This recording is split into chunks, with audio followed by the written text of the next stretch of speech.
कहीं ना कहीं तो करा लेते, तो मैं यहाँ ले रही हूँ।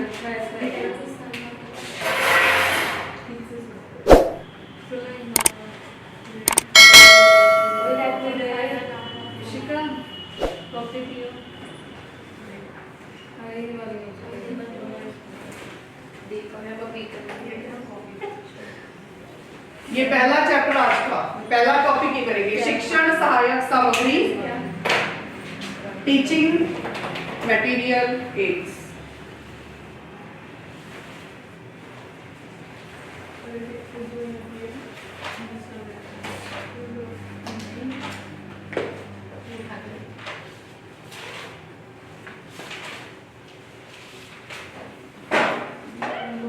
वो सारी चीजें जो पढ़ाने में हमारे काम आती है, जिन्हें आप, ठीक है ना, वो आप ऑडियो विजुअल एड जिन्हें आप नाम देते हो, यानी कि दृश्य श्रव्य साधन, वो सब आपके किसमें कवर होते हैं? टीचिंग मटेरियल एड्स में। हमने लास्ट टाइम पढ़ा था रिसोर्सेज और एड्स में क्या फर्क होता है। तो रिसोर्सेज को हम बोलते हैं संसाधन,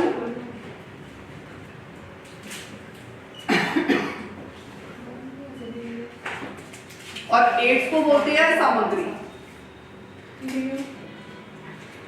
तो जो संसाधन में तो सब कुछ ही आ जाता है। सब कुछ का मतलब वो सब, वह सब जिसमें आपका क्या होगा? रिटन मटेरियल यानी लिखित सामग्री,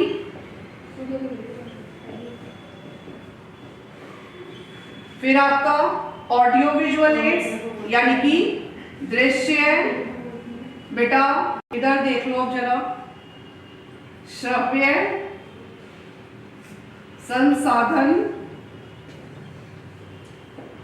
और कंप्यूटर यानी डिजिटल जो पार्ट है ना, डिजिटल सामग्री, इसमें ये सब कुछ सम्मिलित है।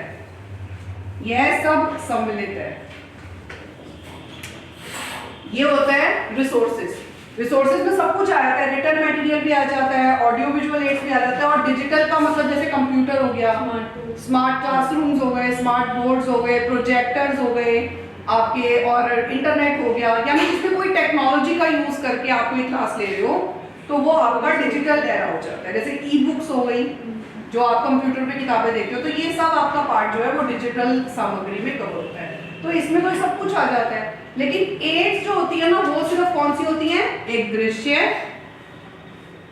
और एक आपकी श्रव्य संसाधन। तो दृश्य मतलब जिन्हें देख के कुछ सीखता है बच्चा, और श्रव्य मतलब जिनके बारे में सुन के कुछ सीखता है। तो ये हमारे दृश्य श्रव्य, यानी जिन्हें हम क्या बोलते हैं? दृश्य मतलब विजुअल एड्स, और इन्हें बोलते हैं ऑडियो। तो ऑडियो विजुअल एड्स, क्या नाम होता है इनका? Audio visual ads. ठीक है, ये तो हो गया बेसिक चीज।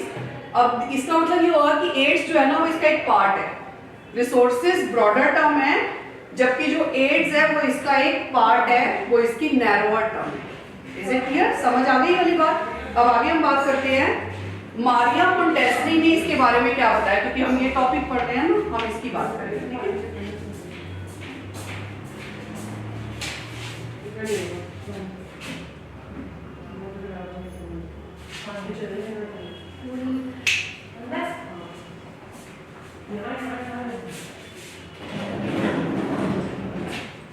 Good morning, ma'am. Good morning.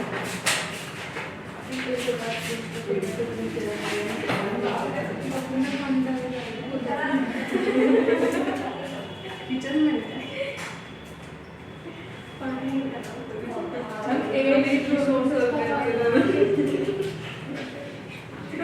ठीक है, यहाँ तक समझ आ गई बेटा? अब आगे बात करते हैं, अभी बाद में। ठीक है,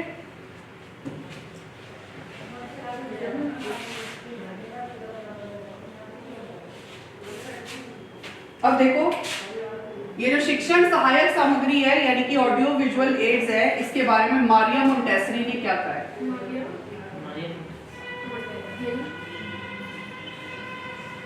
मारिया मोंटेसरी।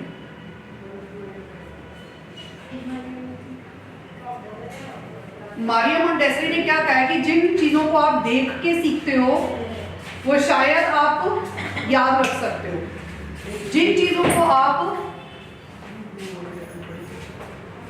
सुन के सीखते हो वो शायद भूल सकते हो, बट जिन चीजों को आप देखकर और सुनकर सीखते हो उसे आप कभी नहीं भूल सकते। क्या कह रहे हो? पानी।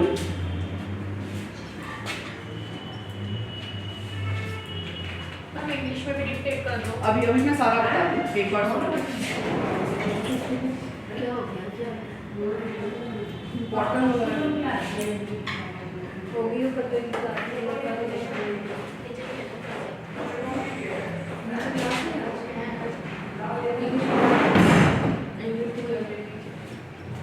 चलो कंटिन्यू नाउ।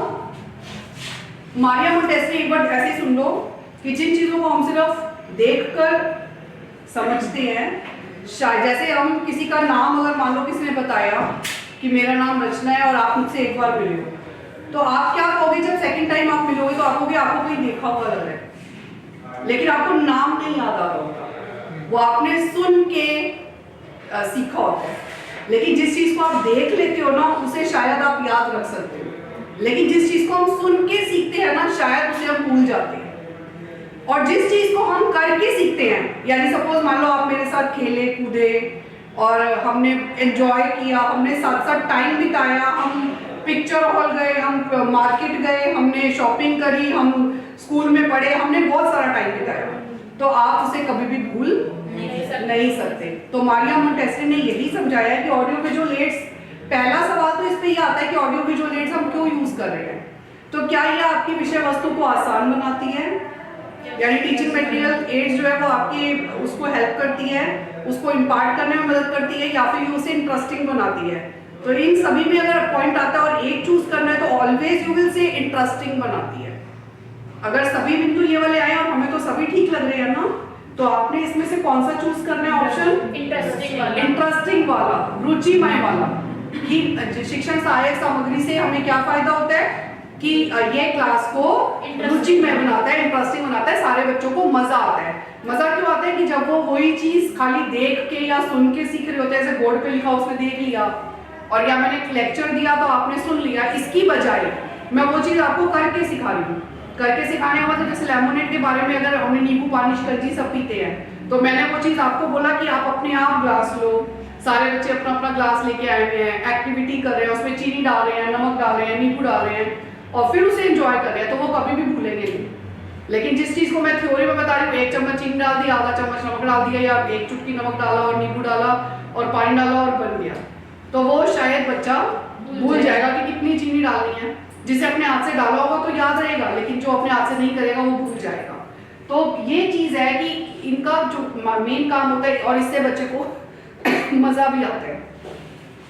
जब क्लास चल रही होती है तो उसे इंटरेस्टिंग लगती है क्लास, जिस क्लास में ऑडियो विजुअल एड्स होते हैं। आप खाली थ्योरी समझाते रहे तो बच्चे को उतना मजा नहीं आएगा। तो बेसिकली पहला सवाल ये है कि इसे क्यों यूज किया जाता है। अगर इसके लिए क्यों का सवाल आता है तो what you will say, to make interesting, to make why के आंसर में ये आएगा, ठीक है। मतलब कक्षा को रुचिपूर्ण बनाने के लिए। अब मारिया मोंटेसरी की परिभाषा इंग्लिश और हिंदी वाले बच्चे जरा लिख लो, ठीक है। इंग्लिश वाले बच्चे, the things which I hear, the things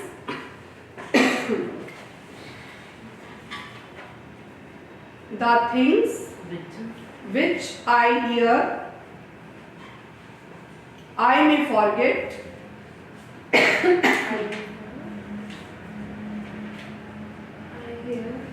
I may forget.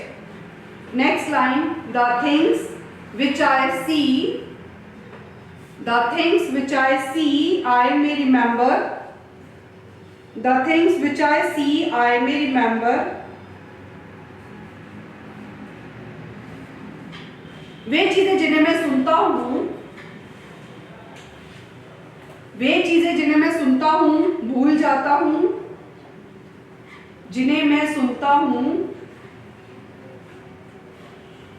Comma भूल जाता हूं।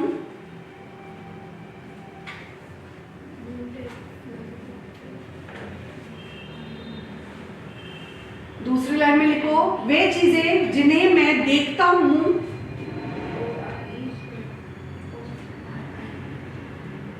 वे चीजें जिन्हें मैं देखता हूं, शायद याद रख सकता हूं। इंग्लिश वाले बच्चे लास्ट लाइन लिखो, but the things which I do, but the things which I do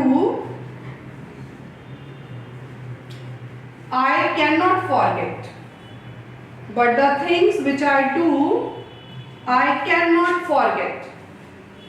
But लेकिन वे चीजें जिन्हें मैं करके सीखता हूँ, लास्ट लाइन, लेकिन वे चीजें जिन्हें मैं करके सीखता हूँ, मैं भूल नहीं सकता, मैं भूल नहीं सकता। ये मारिया मोंटेसरी के वर्ड्स हैं जो आपको कई बार पेपर में पूछे हुए हैं कि ये परिभाषा किसने दी है। So it's given by Maria Montessori. ठीक है, ये तो एक बात हो गई इसके बारे में, बेसिक समझ में आ गया। अब हम बात करते हैं इसके टाइप्स। इसके कितने टाइप्स हैं? इसमें एक सवाल आया हुआ है कि जो ऑडियो विजुअल एड्स होते हैं किन बच्चों के लिए उपयोगी हैं? प्रतिभाशाली बच्चों के लिए, मेंटली रिटार्डेड के लिए, नॉर्मल एवरेज चिल्ड्रन के लिए या सभी के लिए? तो व्हाट यू विल से आंसर? सभी के लिए। सभी के लिए, फॉर ऑल। क्योंकि कोई भी बच्चा ऐसा नहीं जिसे क्लास में इंटरेस्ट में ना मजा आए, मतलब कुछ ऐसा इंटरेस्टिंग मटेरियल हो, इंटरेस्ट क्रिएट करने वाली चीजें हो तो बच्चों को मजा आता है। Good morning. So is it clear? ये बात समझ आ गई सब लोगों को? अब हम आगे बात करते हैं इसके टाइप्स यानी प्रकार।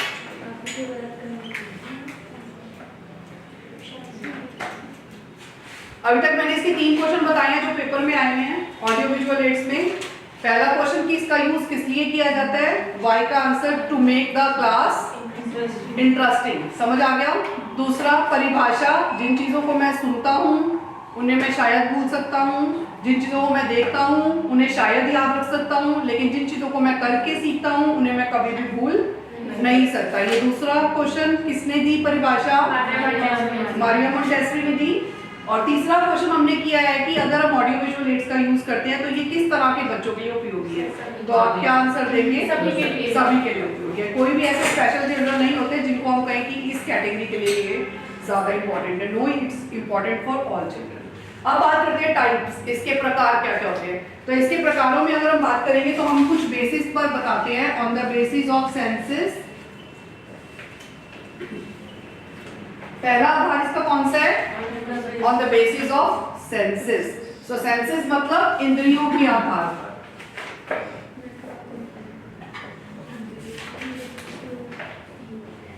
इंद्रियों के आधार पर, सेंसेस के बेस पर, इंद्रियों के आधार पर अगर हम इसके टाइप बोलते हैं तो आप पढ़ चुके ऑलरेडी। हमारे सेंसेस जो हम ज्यादा यूज करते हैं वो कौन से होते हैं? ऑडियो, एक विजुअल और एक ऑडियो विजुअल। यानी इसके बेस पे कितने सेंसेस हो गए, कितने टाइप्स हो गए? 3। यानी पहला श्रव्य, दूसरा दृश्य और तीसरा दृश्य श्रव्य दोनों। समझ आ गया? A, B, C। तो ये पहला आधार है। सेंसेस के बेस पर 3 प्रकार होते हैं ऑडियो विजुअल एड्स के। अब दूसरा हम बात करेंगे टेक्नोलॉजी के बेस पर। On the basis of technology, तकनीक के आधार पर। यहां पे आप क्या बोलोगे? दूसरा टाइप कौन सा बताओगे? तकनीक के आधार पर। तो जब हम ऑडियो विजुअल एड्स के बेस पर बोलते हैं, सॉरी सेंसेस के बेस पर बोलते हैं तो हम ऑडियो विजुअल कहते हैं, और जब तकनीक के आधार पर बोलते हैं तो हम बोलते हैं सॉफ्टवेयर और हार्डवेयर।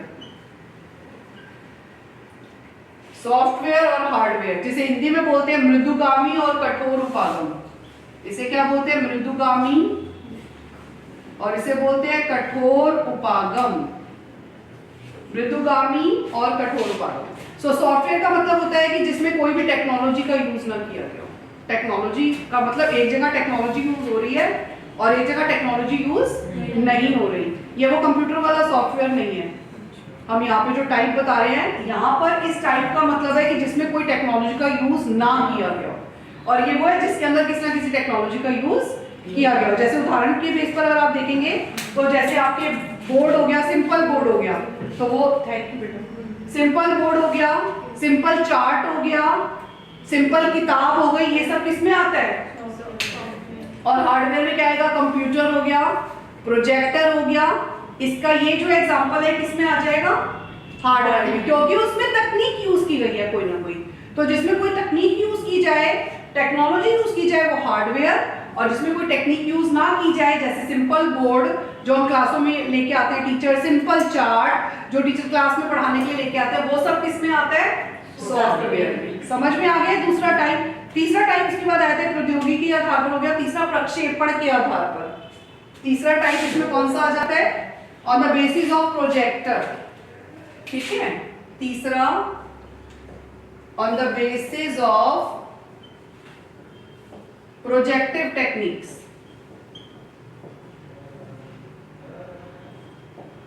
प्रक्षेपण के आधार पर, प्रक्षेपण के आधार पर, तो इसमें होती हैं या तो प्रोजेक्टर्स, प्रोजेक्टिव टेक्निक्स, और एक होती है नॉन प्रोजेक्टिव टेक्निक्स। प्रक्षेपण तकनीकें और अप्रक्षेपण तकनीकें।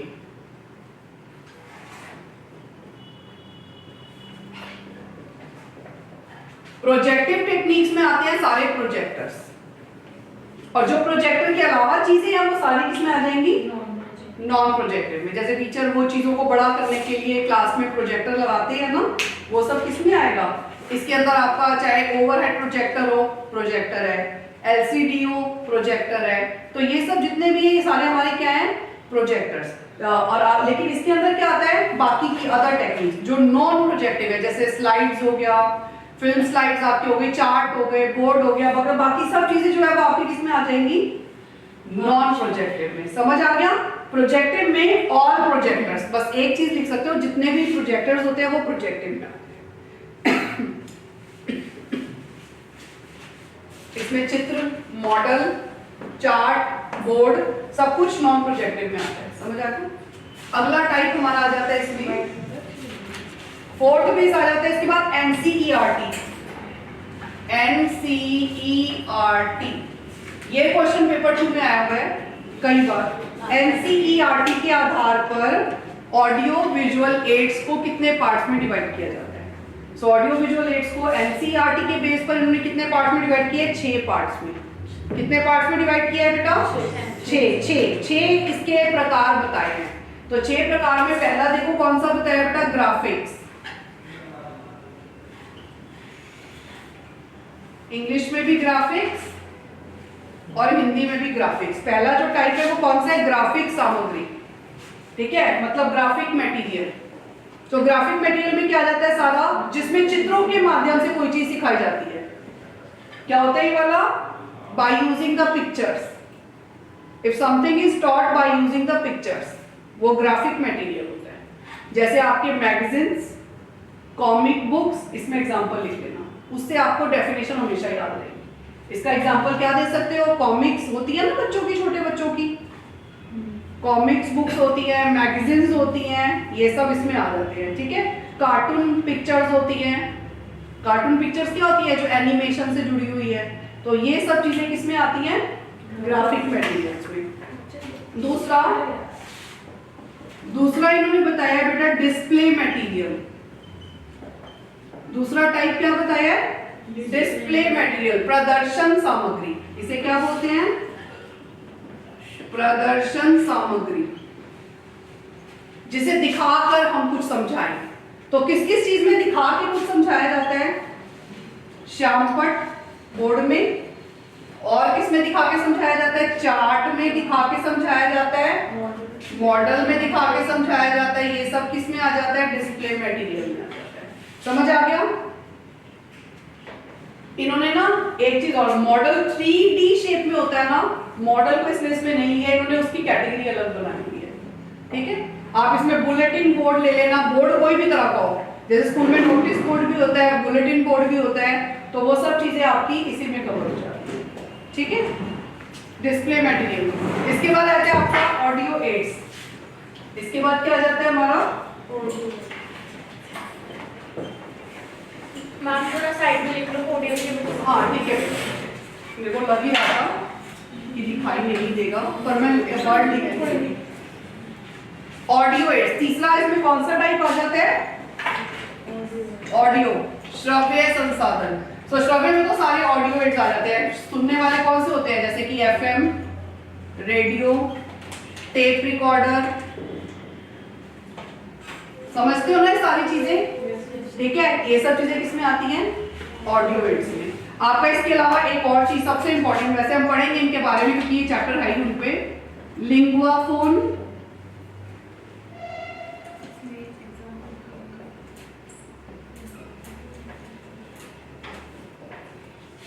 ग्रामोफोन, ये भी आपके ऑडियो एड्स है। याद रखना, ये पेपर में ये भी क्वेश्चन आया हुआ है कि which of the following is not the audio aid या which of the following is the audio add.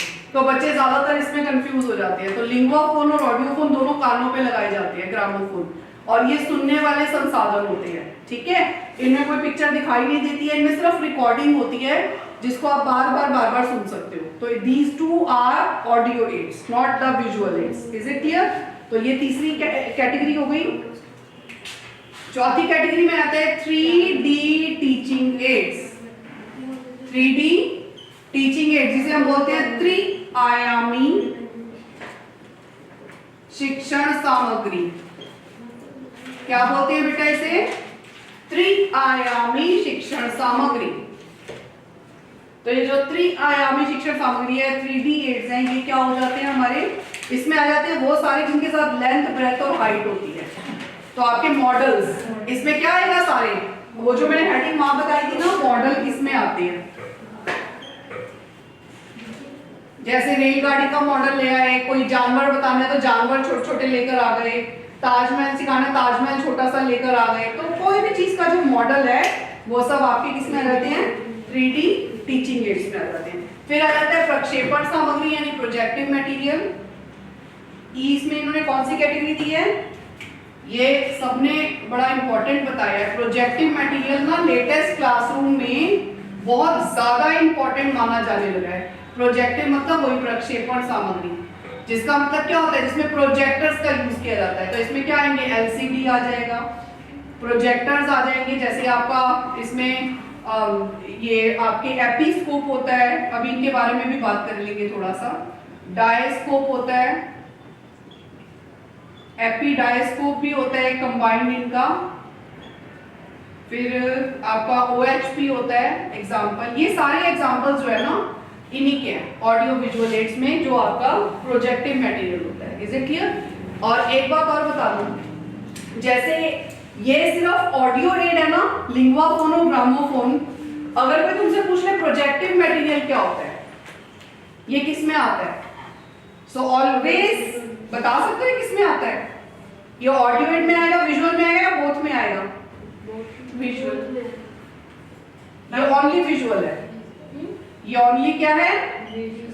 इसे आप लिसन जो लेटेस्ट प्रोजेक्टर्स है ना वो कंप्यूटर के साथ अटैच होते हैं, तो आवाज कंप्यूटर में होती है और वो अलग से स्पीकर स्पीकर अलग से अटैच करने पड़ते हैं कंप्यूटर के साथ भी। इनफैक्ट बात समझ आई? अपने आप में ये एड जो है projective material, it's a visual add. जैसे ये अपने आप में क्या है? ऑडियो एड है, ऐसे ही अपने आप में क्या है? दृश्य सामग्री। विजुअल एड का मतलब दृश्य सामग्री, और ये अपने आप में क्या है? ऑडियो एड का मतलब श्रव्य सामग्री, जिसे सुनकर आप सीखते हैं और जिसे देखकर सीखते हैं वो आपका प्रोजेक्टिव। बेसिकली प्रोजेक्टर का मतलब क्या होता है? प्रोजेक्टर का मतलब होता है जो छोटी चीज को बड़े पर्दे पर बड़ा करके चीजों को दिखाए, तो उसे हम बोलते हैं प्रोजेक्टर। समझ में आ गया? तो ये हमारा दृश्य साधन होता है, विजुअल एड होता है। तो ये यू शुड नो, ठीक है ये चीज। इसके अलावा प्रोसेस मटेरियल, इसका जो ये हमारे कितने हो गए थे? 5 हो गए ना। लास्ट हमारा रह जाता है इसके अंदर प्रोसेस मटेरियल, प्रक्रिया सामग्री। जो इन्होंने लास्ट बताया एनसीईआरटी के अकॉर्डिंगली वो क्या है? प्रोसेस मटेरियल, प्रक्रिया सामग्री, प्रक्रिया सामग्री, प्रोसेस मटेरियल। प्रोसेस मटेरियल में वो चीजें आती है जो सबसे ज्यादा इफेक्टिव है। इसे इन 6 पार्ट्स में सबसे ज्यादा इफेक्टिव माना गया क्योंकि हमें लर्निंग बाय डूइंग से सिखाता है। अभी हमने मारिया मोंटेसरी का स्लोगन पढ़ा था ना, जो चीज आप करके सीखते हो उसे आप कभी नहीं भूल सकते। तो ये बेसिकली करके सीखने पर आधारित है। जैसे कि अगर कोई जगह जहां पर आपको फील्ड ट्रिप पर लेके जाते हैं भ्रमण के लिए, तो वहां आपको वो चीज ज्यादा अच्छी समझ आती है। और या सपोज जैसे बिस्किट बनाने की फैक्ट्री में लेकर चले गए, तो वो चीज आपको समझ आएगी ना। और वही चीज डॉक्यूमेंट्री बनाकर फिल्म दिखा दे तो भी अच्छे से समझ में आ जाएगी। लेकिन अगर वही चीज मैं थ्योरी में किताबों में पढ़ा दूं तो समझ नहीं आएगी। तो प्रोसेस मटेरियल में जो पूरी प्रोसेसिंग होती है ना, वो बच्चे को या तो टीवी पर डॉक्यूमेंट्री के थ्रू और या क्षेत्र भ्रमण वहां ले जाके कराई जाती है। तो इसमें 2 तरह की चीजें क्या जाती हैं। एक तो आपका क्या आ गया, डॉक्यूमेंट्री फिल्म, हिंदी में भी इसे डॉक्यूमेंट्री फिल्म भी कहते हैं, ठीक है, जो छोटी छोटी सी फिल्में बना देते हैं, वो फिल्म आ जाती है। और दूसरा क्षेत्र भ्रमण, दूसरा क्या जाता है, फील्ड ट्रिप। ये दोनों चीजें सबसे ज्यादा इफेक्टिव, यानी इसे क्या बोला गया, प्रभावशाली संसाधन, प्रभावशाली संसाधन। समझ आ गया। तो ये जो 6 टाइप्स है ये एनसीईआरटी ने बताए हैं, types of audio visual ads. समझ आ गया बेटा।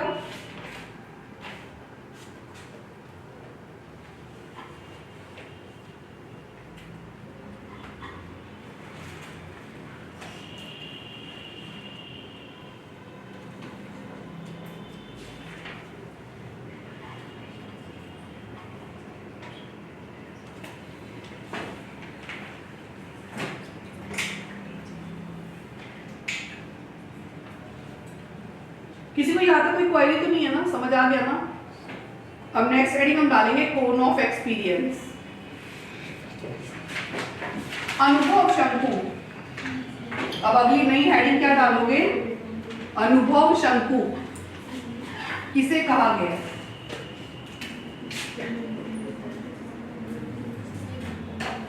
अनुभव शंकु इंग्लिश में से बोलते हैं कोन ऑफ एक्सपीरियंस। इसके लिए पहला सवाल क्या आया है कि किसने दिया, कोन ऑफ एक्सपीरियंस किसने दिया, एडगर डेल। किसने दिया ये, एडगर डेल। ये इंट्रोड्यूस किसने किया है, एडगर डेल ने किया है। ये वो पहले व्यक्ति थे जिन्होंने लिखित सामग्री को भी ऑडियो विजुअल एड्स कह दिया।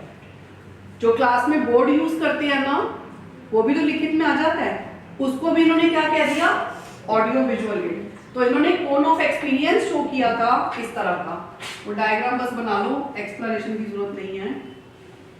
ये कोन ऑफ एक्सपीरियंस है।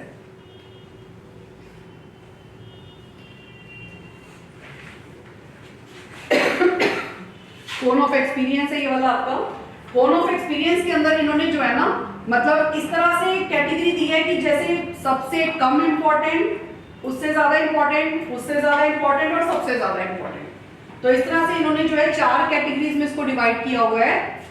1 2 3 4 4 कैटेगरीज में इन्होंने अनुभव शंकु को डिवाइड किया है। और इन 4 कैटेगरीज में इन्होंने जो क्रम बताया है वो बढ़ता क्रम बताया है कि सबसे कम इंपॉर्टेंट क्या है, उससे ज्यादा इंपॉर्टेंट क्या है, उससे ज्यादा और सबसे ज्यादा इंपॉर्टेंट क्लास में कौन सा है जिसको आप यूज करते हो।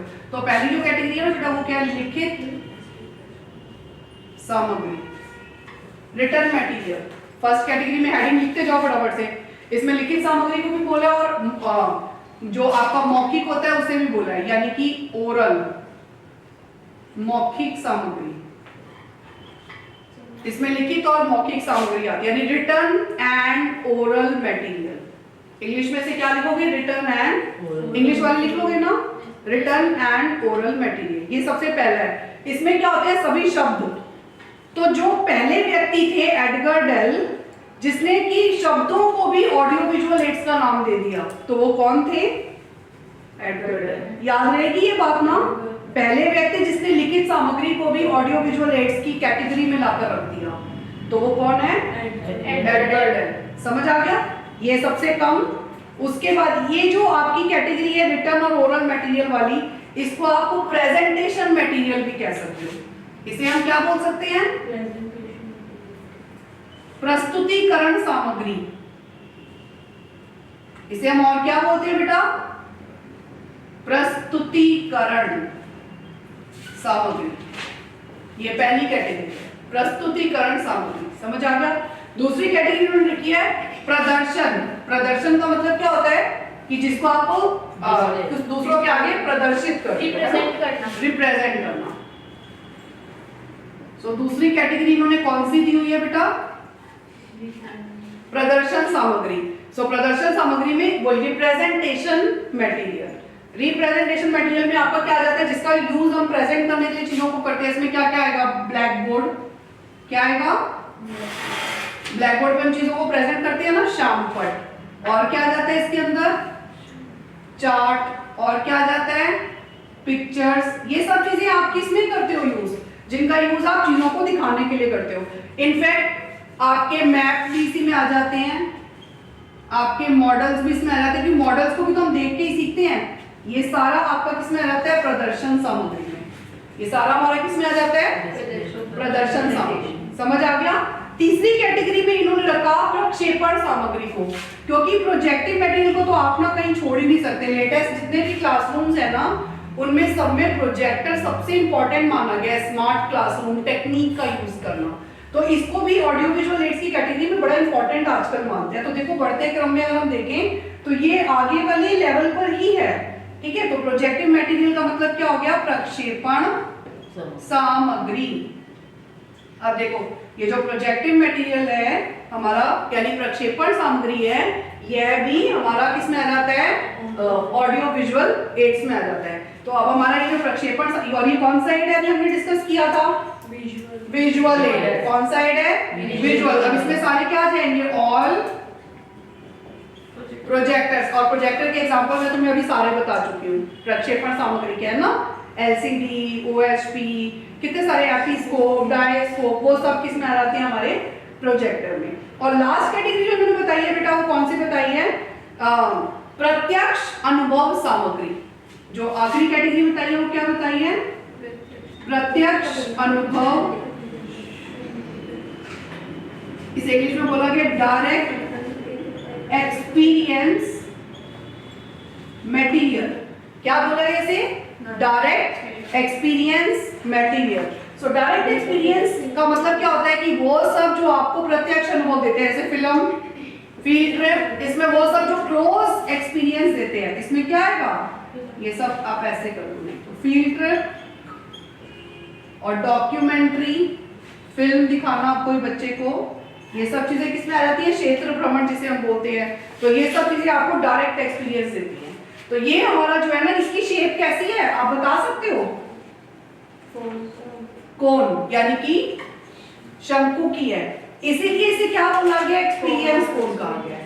कोन ऑफ एक्सपीरियंस इसलिए इसे कहा गया। ठीक है, तो ये हमारा 4 कैटेगरीज में बढ़ते क्रम में इसे दिया गया है।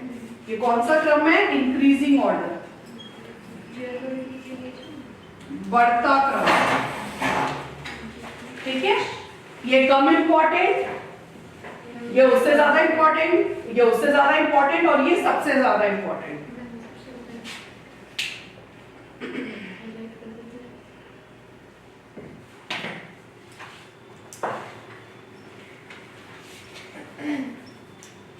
इसमें से कौन सी ऐसी कैटेगरी है जो रियल एक्सपीरियंस देती है? पहला क्वेश्चन इसमें आया है, डायरेक्ट एक्सपीरियंस मटेरियल।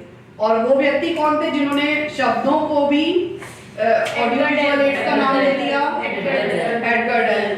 और कौन ऑफ एक्सपीरियंस किसने दिया है? Edgar Dale. एडगर डेल ने ऑडियो विजुअल एड्स को कितनी कैटेगरीज में डिवाइड किया है? 4 कैटेगरीज में। कौन ऑफ एक्सपीरियंस में कौन सा क्रम चलता है? बढ़ता ऑर्डर, यानी सिग्निफिकेंस के आधार पर, उसकी महत्वता के आधार पर, उसकी इंपॉर्टेंस के बेस पर उसे बढ़ते क्रम में रखा गया है। सो आई होप सो ये समझ आ गया phone of experience. Now talk about, अब इसमें अगला आ जाता है हमारे कुछ इंपॉर्टेंट ऑडियो विजुअल एड्स। अब हम इसमें क्या करेंगे, some important audio visual aids कौन कौन से हैं।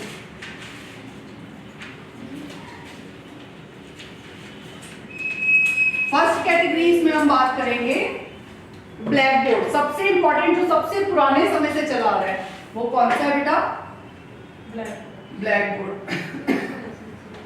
श्यामपट,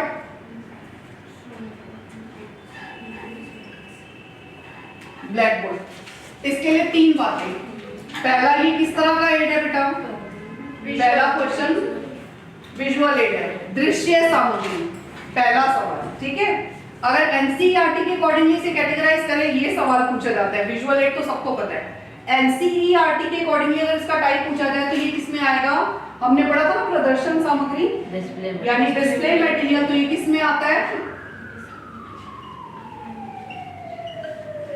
एज पर एनसीईआरटी।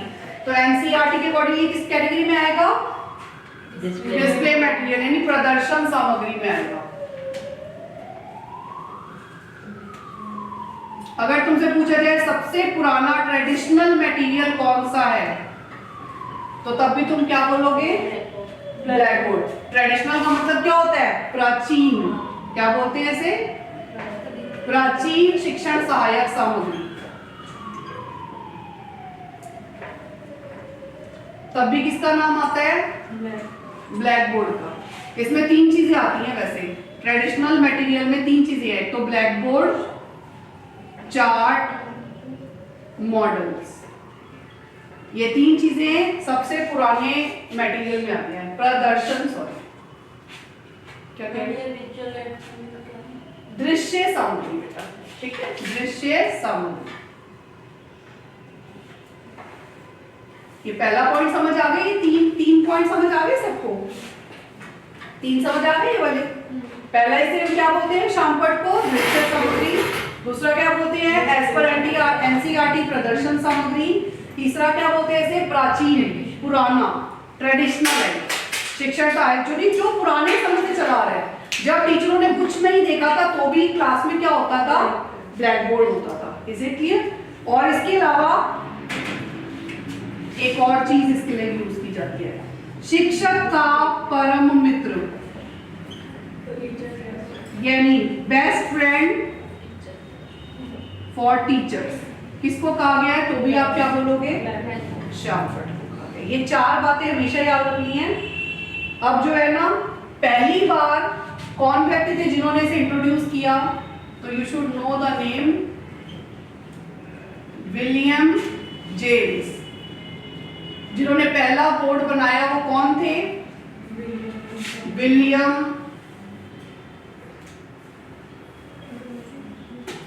जेम्स।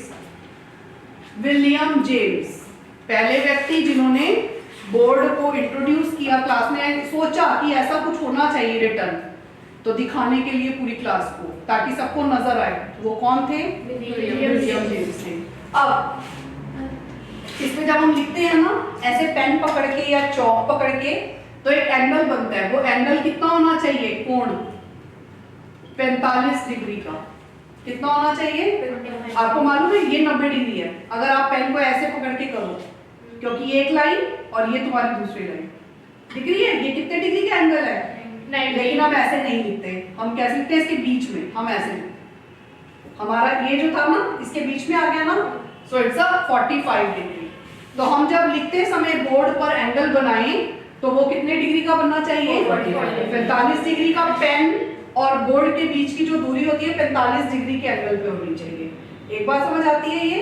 और दूसरी बात एक और याद करनी है आपको कि जब आप लिखे तो आपकी पोजीशन अध्यापक की क्या होनी चाहिए, बाईं तरफ। अध्यापक कहाँ रहे, बाईं तरफ, यानी कि लेफ्ट साइड में लिखे। कोई भी चीज लिखे तो कहां पे हो, position of the teacher is left side. समझ आ गया, ये दोनों बातें समझ आ गई। पोजीशन टीचर की कहाँ होनी चाहिए, हमेशा लिखते समय लेफ्ट साइड होनी चाहिए। लाइक ऐसे जैसे मैं लिख रही हूँ ना, तो मेरी लेफ्ट साइड पोजीशन है, दिस इज, ये राइट है। और आपका एंगल 45 डिग्री होना चाहिए। तो इससे क्या होगा, सब बच्चों को समझ आएगा, दिखाई देगा और उनको लिखने का समय भी मिलता रहेगा अपनी कॉपी में। अगर मैं यहाँ आके लिखूँ, मैं ऐसे सामने लिखूँ और साथ साथ लिखती भी रहूँ तो तुम्हें दिखाई नहीं देगा और मैं क्या समझा रही हूँ समझ भी कम आएगा। इसलिए जब आप लिखें तो ध्यान रखें कि आपकी पोजीशन लेफ्ट साइड होनी चाहिए। ये सब बातें थी बेटा ब्लैक बोर्ड के बारे में, आप सबको समझ आ गया। अब दूसरे आ जाते हैं, जो सेकंड हेडिंग आप डालोगे वो रियल ऑब्जेक्ट्स, वास्तविक वस्तुएं। इसमें कोई पॉइंट किसी को नहीं समझ आया प्लीज आस्क, ठीक है। अभी 45 डिग्री कैसे? 45 डिग्री का मतलब है पेन और बोर्ड, उसके बीच में जो डिग्री एंगल बनता है वो 45 डिग्री का होना चाहिए। ऐसे करके आप जब ऐसे रखोगे सीधा पेन, तो ये मैंने लाइन बताई ना, ये जो एंगल है ये कितने डिग्री का है। लेकिन हम ऐसे तो लिखते नहीं है, मैं ऐसे तो नहीं लिखती ना, हम ऐसे लिखते हैं। तो ऐसे लिखने का मतलब ये कौन से डिग्री का एंगल है, जस्ट आधा हो गया। तो 45 डिग्री पेन और बोर्ड का जो एंगल है, कोण है, वो कितने डिग्री का बनना चाहिए, 45 डिग्री का बनना चाहिए। ये बात समझ आती है सबको। ये हमारा पहला पॉइंट खत्म हो गया। अब सेकंड हेडिंग हम लिखेंगे वास्तविक वस्तुएं, रियल ऑब्जेक्ट्स।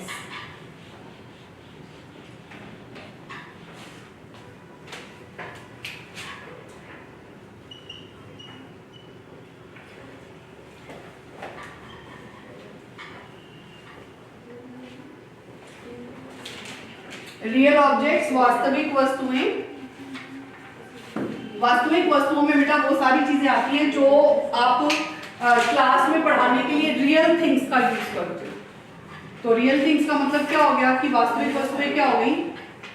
इनके लिए ना एक क्वेश्चन और आया हुआ है कि जैसे हम किसी बच्चे को, ये जो होते हैं ना आपके, जहाँ पे आपके म्यूजियम्स वगैरह होते हैं, तो म्यूजियम्स में क्या होता है कि कभी आपने देखा है ऐसे कि ये वहां आपको जाकर वो बताएंगे कि ये वो राजा है जिनकी ये ड्रेस है इस शोकेस में, जो उन्होंने खुद पहनी हुई है, मतलब वो रियल ऑब्जेक्ट है।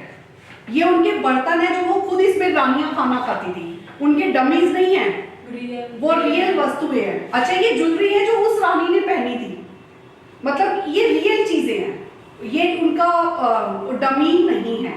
तो ये जो चीजें होती है, जो इनका कलेक्शन होता है, इसके ऊपर सवाल आया हुआ है पेपर में। इस कलेक्शन को हम क्या बोलते हैं, रियालिया।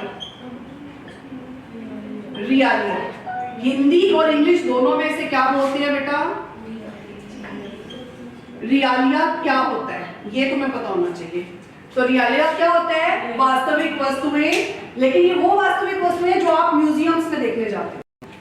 जब आप बच्चे को म्यूजियम लेकर जाओ और म्यूजियम में जैसे क्या रखा हो, उनकी ड्रेस पड़ी हो, ड्रेस ऑफ किंग, किसी राजा की ड्रेस पड़ी हो, उनके बर्तन, यूटेंसिल्स रियल, उनके बर्तन पड़े हो, ठीक है, उनके बर्तन हो, उनके कपड़े हो, राजा महाराजा के, अगर किसी,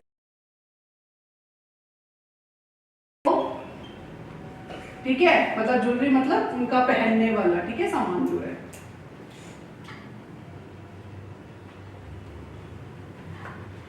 आभूषण, ये सब चीजें जो है ना, अगर ये सब एक जगह पे पड़ी हुई हैं तो it's called group of these things is called realia. इन चीजों के समूह को रियालिया कहते हैं।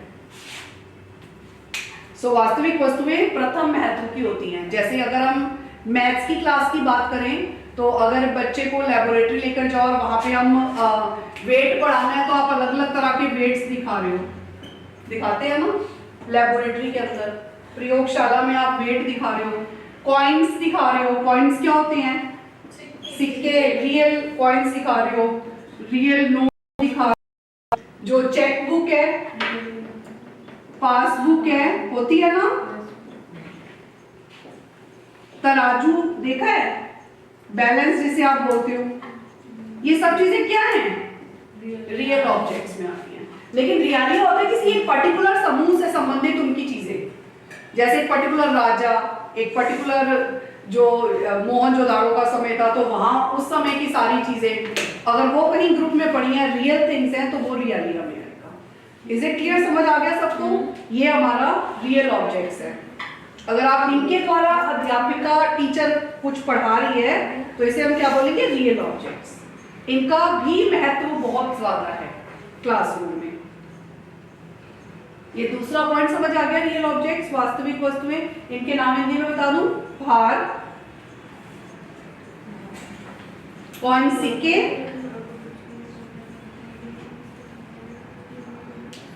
नोट्स तो नोट्स ही होते हैं जो आपके पैसे, ठीक है ना, और चेकबुक भी चेकबुक ही होती है, पासबुक भी पासबुक होती है, और तराजू इत्यादि वेट्स।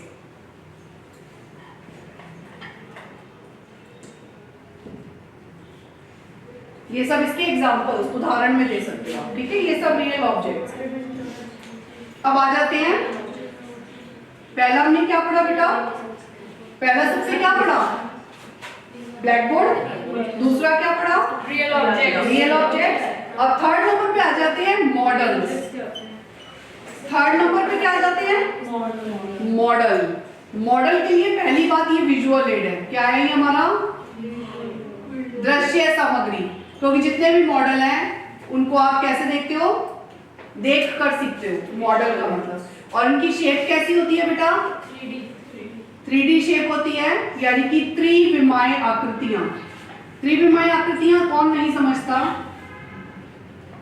तो मैं दोबारा समझा देती हूँ। जो प्लेन सरफेस से उठ जाती है, हाँ, जिसकी हाइट भी होती है, लेंथ ब्रेथ के साथ हाइट भी होती है, जिसकी वजह से उनका कुछ वेट भी होता है। तो जैसे रेलगाड़ी हो गया, कोई आपका जैसे मैंने अभी मॉडल्स आपको बताए, ताजमहल का मॉडल हो गया, जो भी टीचर पढ़ाने के लिए ला रहा है उस तरह की चीजें, अगर कोई जानवरों के मॉडल्स हो गए, तो वो सब चीजें आपकी किस में आ जाती हैं, मॉडल्स में आ जाती हैं। तो ये विजुअल एड है, ये 3D शेप्स में कवर होते हैं सारे के सारे। अब जैसे उसमें हमने एक वर्ड पढ़ा था ना, लिया, इसके अंदर भी एक वर्ड होता है डायग्रामा। क्या होता है, डायग्रामा। ये क्या होता है, इस पर सवाल आया हुआ है आपको। ये मॉडल्स पे सवाल नहीं आया हुआ, डायग्रामा क्या होता है उस पे आया हुआ है। तो डायग्रामा क्या होता है, copy of the real. Copy of the real यानी वास्तविक, मतलब डुप्लीकेट जैसे, वास्तविक की प्रतिलिपि। इसे क्या बोलते हैं, वास्तविक की प्रतिलिपि। वास्तविक की प्रतिलिपि का मतलब क्या होता है, जैसे कि अगर मैं कहूं कि हम म्यूजियम में गए और वहां पर वो राजा ऐसी ड्रेस पहनता था कि उसकी हमने कॉपी बना के रखी है, क्योंकि इसका जो रियल ड्रेस है वो तो उस ब्रांच में है, तो हमने क्या किया, हमने उसकी कॉपी बना के रखी है। ऐसे कोई ये बर्तन यूज करते थे, लेकिन हमने उसकी कॉपी बनाकर इस जगह रखी है, इस म्यूजियम में दिखाने के लिए। तो जहां पर कॉपी ऑफ रियल के मॉडल्स आपको मिल जाए सारे, मतलब वही रहेगा कि जैसे उसी सभ्यता की सारी चीजें, कलेक्शन ऑफ दोस्त, डुप्लीकेट, सिर्फ डुप्लीकेट है। वर्ड क्या आ जाएगा यहाँ पे, डुप्लीकेट आ जाएगा, तो उसे हम बोलते हैं डायग्राम। ये सबको समझ आ गया। और बाकी मॉडल्स तो आप सबको पता ही है कौन कौन से होते हैं।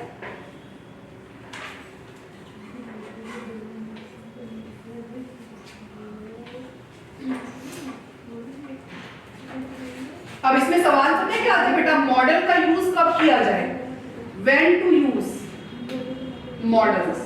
बात नहीं, when to use models, model का प्रयोग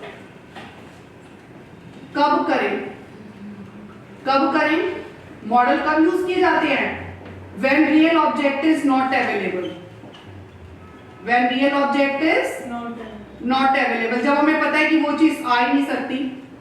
जैसे रियल हाथी को क्लास में लाना संभव नहीं है, तो हम उसका मॉडल लेकर आ गए। बिल्कुल, हम ताजमहल को उठा के क्लास में नहीं ला सकते, तो हम उसका मॉडल लेकर आ गए भाई, छोटा सा। तो जब वास्तविक वस्तु को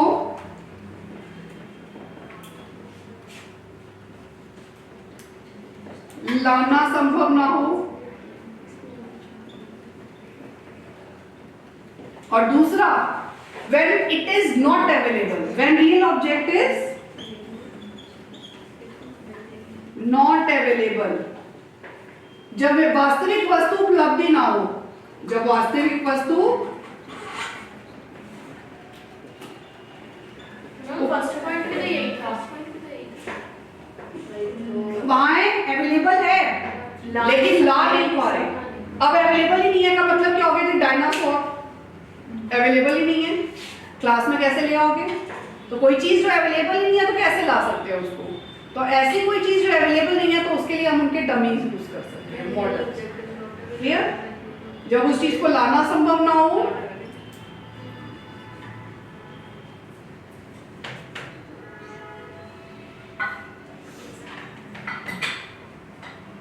और कई बार उस केस में भी जैसे वो चीज डेंजरस हो लाना, तो डेंजरस का मतलब जैसे कोई बॉम्ब है हम नहीं दिखा सकते, वो डेंजरस है उसको दिखाना या उसका एक्सपेरिमेंट करना, सो हम उसके क्या दिखाएंगे?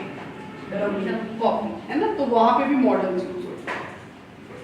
अब इसके टाइप्स क्या क्या होते हैं बेटा? मॉडल्स आपके दो प्रकार के होते हैं। इसके प्रकार, अब इसके प्रकार पता है क्या होते हैं? एक इसका स्टैटिक होता है और एक इसका मूविंग होता है। इसके टाइप्स कितने होते हैं बेटा? दो टाइप्स प्रकार। कौन कौन से? एक स्टैटिक और दूसरा मूविंग। स्टैटिक को बोलते हैं हम स्थिर और इसे बोलते हैं चलायमान। इसे बोलते हैं स्थिर और इसे बोलते हैं चलायमान। तो स्थिर का मतलब जो मॉडल अपनी जगह से मूव ना कर सकता हो, जो मॉडल अपनी जगह से मूव ना कर सकता। जैसे कोई जानवर लेकर आया और बस रख दिया तो वो किस में आ जाएगा? स्टैटिक में आ जाएगा। ताजमहल लेकर आए और ला के रख दिया, स्टैटिक में आ जाएगा। लेकिन मूविंग में क्या होता है? चलने वाला। रेलगाड़ी में चाबी भर दी, अब वो चल रही है, ठीक है, तो ये मूविंग में आ जाता है। तो मूविंग में कोई कार आप पुश बैक वाली है, आप वो करके दिखा रहे हो, बच्चे को चला के दिखा रहे हो, सो ये भी किस में आ जाएगा? मूविंग में आ जाएगा। घड़ी अगर वो आप उसमें सेल डाल रहे हो और वो चल रही है तो वो भी क्या हो जाएगा? मूविंग में आ जाएगा। Is it clear? तो मूविंग में चीजें कौन सी होती हैं? जो चलने वाली आ जाती हैं। क्लियर? ये मॉडल्स पूरा हो गया। समझ आ गए मॉडल सारे? ठीक।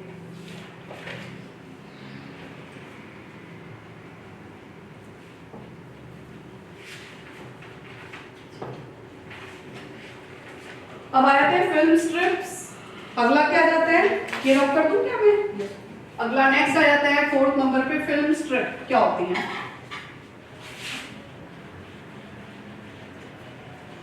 आप सबने पुराने वो कैमरास देखे जो बच्चे वैष्णो देवी से खरीदते थे? किसी को पता हो तो उसको ना बटन को ऐसे दबाते हैं, उसके अंदर आंख लगा के देखोगे ना तो वो एक एक उसमें फोटो आती जाएगी।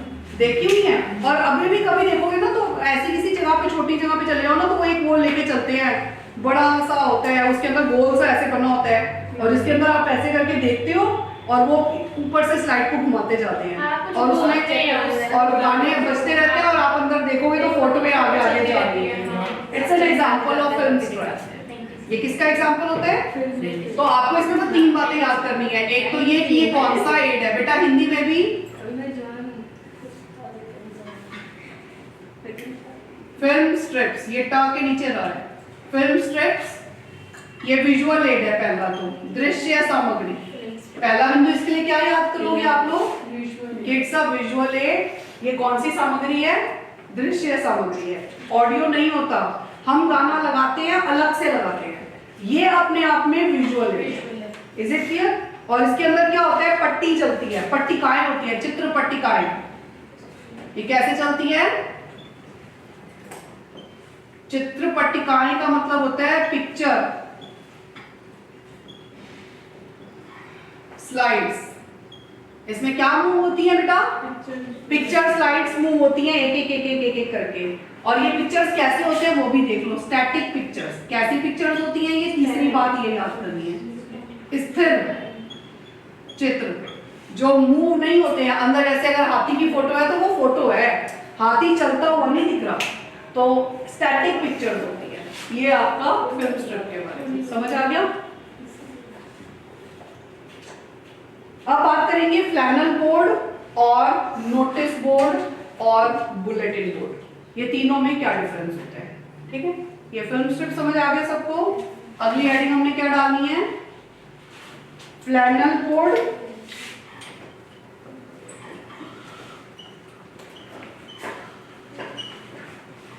बुलेटिन बोर्ड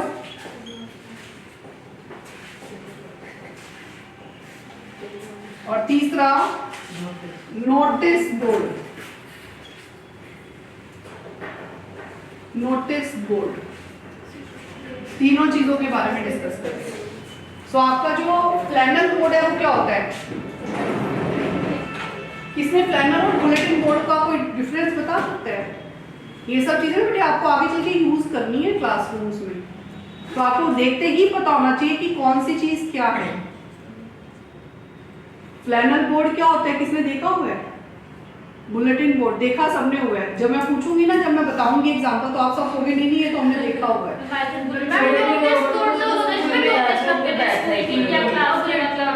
और बुलेटिन बोर्ड ना क्लास में जिसमें चार्ट पेपर वगैरह शायद लगा देते हैं, बुलेटिन बोलता है।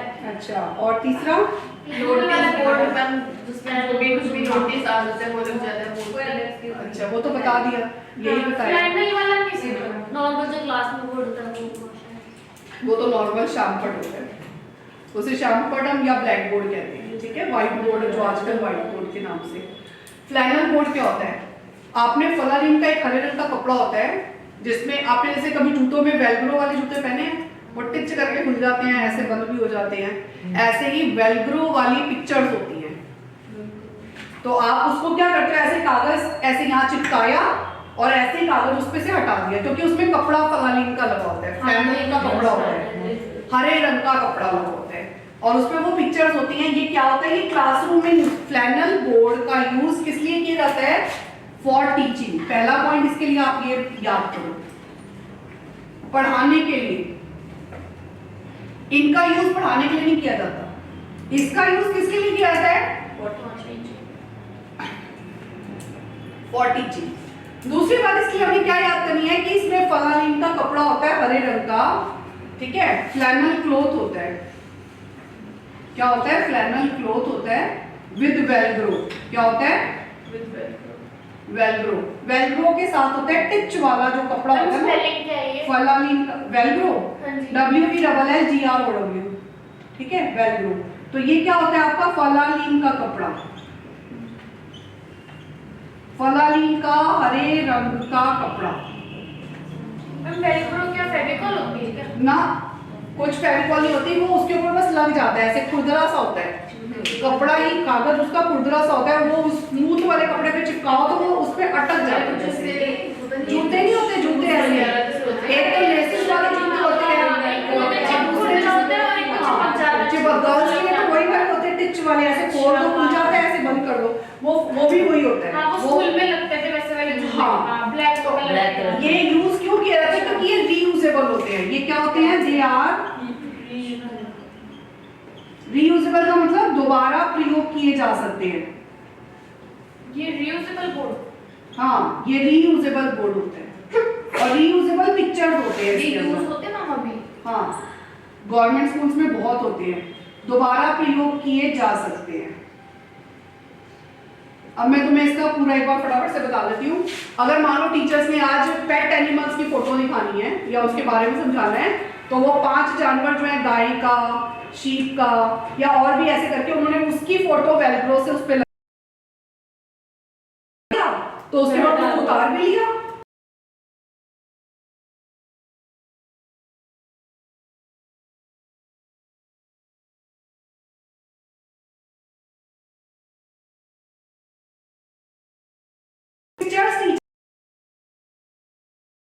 वो वेलक्रो के साथ उसको वो वेलक्रो फोटो के पीछे ही लगा हुआ होता है, बस उसको चिपकाया और उतार दिया, चिपकाया और उतार दिया, ऐसे करके होते हैं।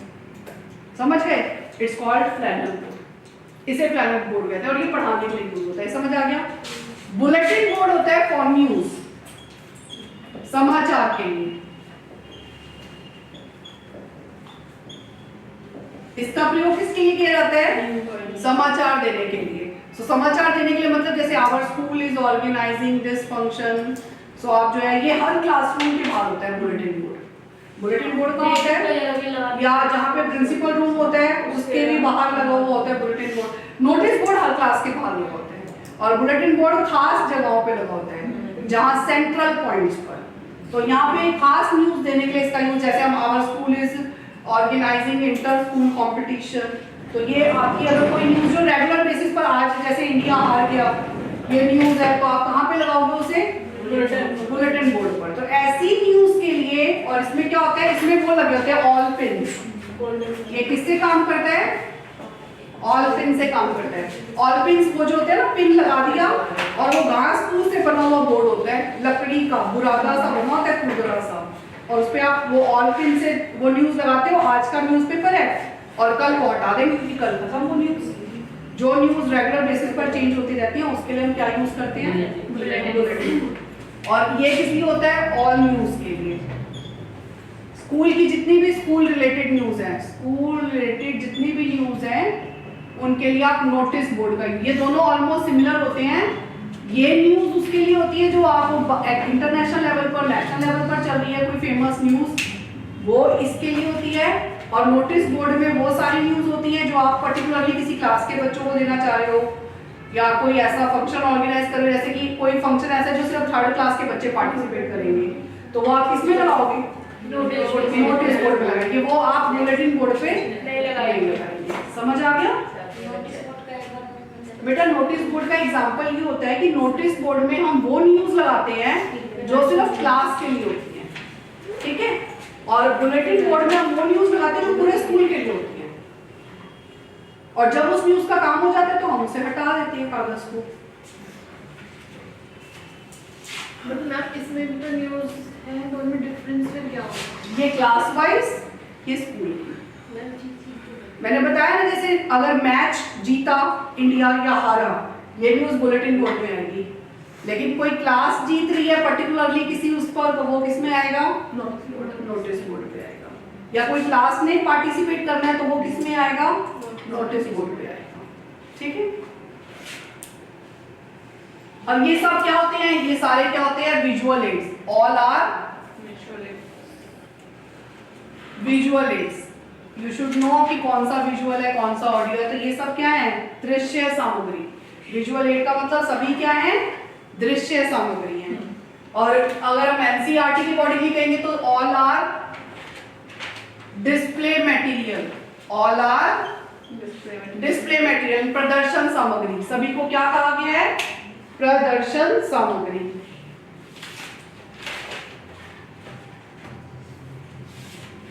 अब बात करते हैं अगला वाला। ये सिर्फ जो मैथ्स वाले बच्चे हैं वो कर लेना। एक होता है सेक्सटेंट। क्या होता है? सेक्सटेंट। ये रख कर दूं? जिनके पास मैथ्स हो ना वो ये वाला यूज कर, मतलब आप याद कर सकते हो। ये मैथ्स की क्लास में यूज होने वाला ऑडियो विजुअल एड है।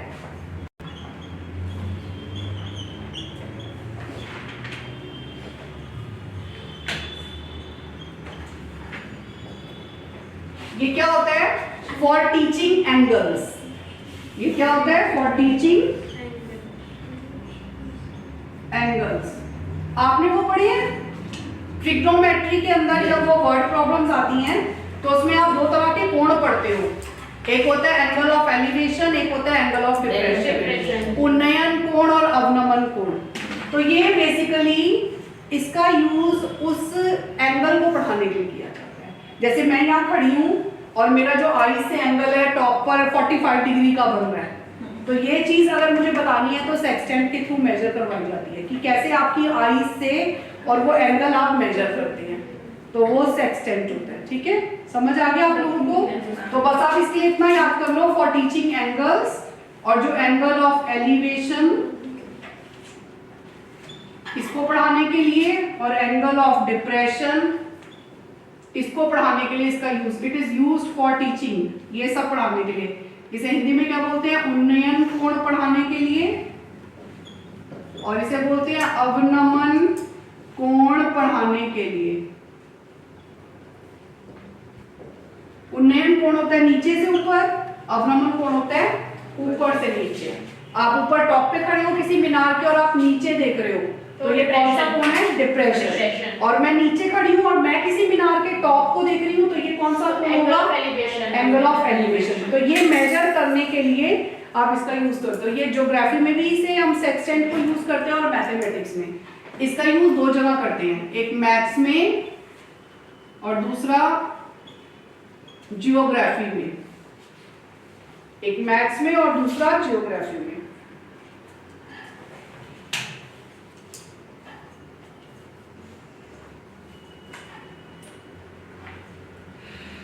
ये क्लियर हो गया सब लोगों को?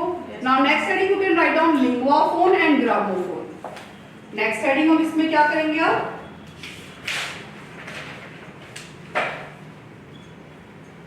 लिंगुआ फोन एक तरफ लिख लो और ग्रामोफोन एक तरफ लिख लो। हिंदी में भी इसे लिंगुआ फोन ही कहते हैं और इसे ग्रामोफोन ही कहते हैं। एक चीज तो मैं तुम्हें इस चैप्टर को पढ़ाते समय बता दी इसके बारे में। क्या बताई है कि ये दोनों कौन से एड है? जब मैंने टाइप्स बताए ना ऑडियो, दोनों बोथ आर ऑडियो एड्स। एक बात तो सबको पता लग गई ना, फोन है, फोन कान पे ही सुनते हैं, आप ऐसे भी याद कर सकते हो। तो बोथ आर ऑडियो एड्स, दोनों श्रव्य संसाधन है। इन दोनों के लिए कॉमन बात क्या है कि दोनों श्रव्य संसाधन हैं। Both are audio aids, both are audio aids, दोनों ऑडियो एड्स हैं। पहली बात समझ आ गई? अब दूसरी बात, फिर लिंगुआ फोन और ग्रामोफोन में क्या डिफरेंस होता है बता सकता है कोई? लिंगुआ लैंग्वेज के लिए निकला है। लिंगुआ जो टर्म है ना बेटा, ये सब याद कर लो। लिंगुआ लैटिन भाषा का शब्द है, लैटिन भाषा से निकला शब्द है लिंगुआ, जिसका अर्थ क्या होता है? टंग। जिसका अर्थ क्या होता है? टंग, यानी जीवा, जीव। तो हम टंग को ट्विस्ट करके और नए नए शब्द मुंह से निकालते हैं ना। सो लिंगुआ फोन जो है ना, वो भाषा सिखाने के लिए किया जाता है। लिंगुआ फोन का प्रयोग किस लिए किया जाता है? भाषा। और भाषा में सबसे इंपॉर्टेंट चीज क्या होती है बेटा? भाषा सिखाने में। और भाषा में सबसे इंपॉर्टेंट बात क्या होती है? उच्चारण। बोलना नहीं आता बच्चों को, शब्द मुंह से निकालना नहीं आता। प्रोनाउंसिएशन, जिसे आप इंग्लिश में क्या बोलते हो? तो अगर आपसे कोई बोले कि कौन सा एड है जो प्रोनाउंसिएशन सिखाने के लिए स्पेसिफिकली यूज किया जाता है, तो व्हाट यू विल से? Lingua phone. जैसे इंग्लिश पैडा में ये क्वेश्चन बहुत बार आया हुआ है, हिंदी पैडा में ये क्वेश्चन बहुत बार आया हुआ है कि लिंगुआ फोन का यूज कहाँ किया जाता है। तो व्हाट यू विल से always, it is used for teaching pronunciation, उच्चारण सिखाने में इसका प्रयोग करते हैं लिंगुआ फोन। समझ आया? और दूसरा क्वेश्चन है ग्रामोफोन। ग्रामोफोन भी सेम, अगर आप दोनों को देख लो ना तो दोनों बिल्कुल सेम है। बड़ा सा ऐसे गोल सा लगा होता है और कानों पे बने हुए वो फोन जैसे ऐसे हेडफोन्स नहीं होते हैं, कानों पे लगा लो ऐसे और वहां बटन ऑन करेंगे, आपके कानों में एक आवाज आने लग जाएगी और आप उसे जब मर्जी चाहो रिवर्स करके रिवाइंड करके दोबारा से सुन सकते हो। तो ऐसा कुछ होता है। तो इसमें रिकॉर्डिंग्स होती हैं। इसमें क्या होता है? रिकॉर्डिंग्स होती हैं। अब ये जो ग्रामोफोन है ना बेटा, जैसे इसका यूज खाली लैंग्वेज के लिए किया जाता है, ऐसे इसका यूज किस लिए किया जाता है? It is used for songs. बच्चों को भी गाने, मान लो अभी हमें नेशनल एंथम सिखाना है बच्चे को, तो उसका उच्चारण क्या है, तो वो बार बार सुनाना है। अब टीचर बार बार नहीं बोल पा रहा, वो लैबोरेटरी लेकर चला जाएगा और वहां कहेगा कान पे लगाओ सुनते रहो जब तक शब्द समझ ना आए। तो सॉन्ग्स के लिए रिदम्स, रिदम होती है ना, धुनें, धुन बजाने के लिए, बजाने नहीं सुनने के लिए, गाना सुनने के लिए, और पोयम। पोयम क्या होती है बेटा? कविताएं सुनने के लिए। कोई पोयम सुनवानी है बच्चों को बार बार, कोई रिदम सुनवाना है, कोई बीट्स सुनवाने हैं, कोई इस तरह की कोई भी चीजें सुनवानी है, तो तब हम क्या करेंगे? ग्रामोफोन। ठीक है, इनका यूज करते हैं। ये हमारा ग्रामोफोन और लिंगुआ फोन हो गया।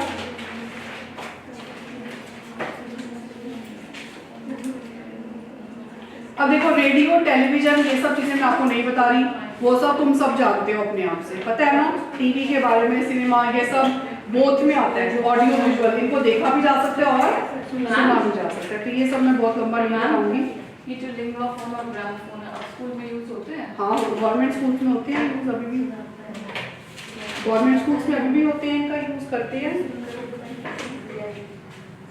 हम प्राइवेट में तो ये चीजें नहीं, क्योंकि बेटा वहाँ पे जो ऑडियो विजुअल एड्स है ना, ये अपने आप में कॉस्टली अफेयर है। हाँ, ये सब चीजें। और अब लेटेस्ट प्रोजेक्टर्स ज्यादा आ गए हैं ना, इसलिए इन चीजों की थोड़ा सा वैल्यू स्मार्ट क्लासेस वगैरह में स्मार्ट क्लास पर देखा नहीं अभी भी। जैसे मेरे बेटे को तो ये लिंगुआ फोन तो उनको दिखाया सुनवाया हुआ है, लैंग्वेज लेबोरेटरी में लेके तो जाते हैं प्रोनाउंसिएशन के लिए, उनको सिखाने के लिए से काम नहीं करते को लगा देते हैं। अरे जब लगाते हैं ना लिसनिंग रीडिंग सारा तो LSR अभी में लिसनिंग के लिए, जैसे आपको मान लो वो पैराग्राफ कोई सुनवा के उसके क्वेश्चंस पूछने हो तो आपके कानों पे सुनवा वो नहीं लगा देते, लिंगुआ फोन लगा देते हैं। हम तो कभी यूज भी करी हमारी क्लास में एयरसेल के लिए होता था। हाँ, हेडफोन तो सब जगह लगाते हैं, तो वो हेडफोन में आपको सुनवाया जाता है और उससे भी आप। चलो ठीक है, आगे आगे आगे अब बात करेंगे बेटा।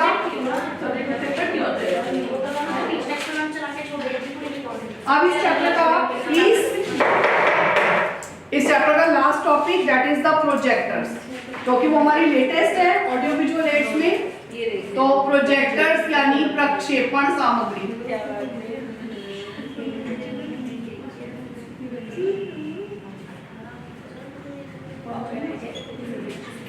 सबसे पुराना, सबसे पहला जो हमारा प्रोजेक्टर था वो कौन सा था, हम उससे बात करेंगे, जिसे हम बोलते हैं डायस्कोप। सबसे पुराना कौन सा था बेटा? इसके 3 नाम हैं, मैजिक लैंटर्न, डायस्कोप और तीसरा एक और नाम है इसका ट्रांसपेरेंट प्रोजेक्टर।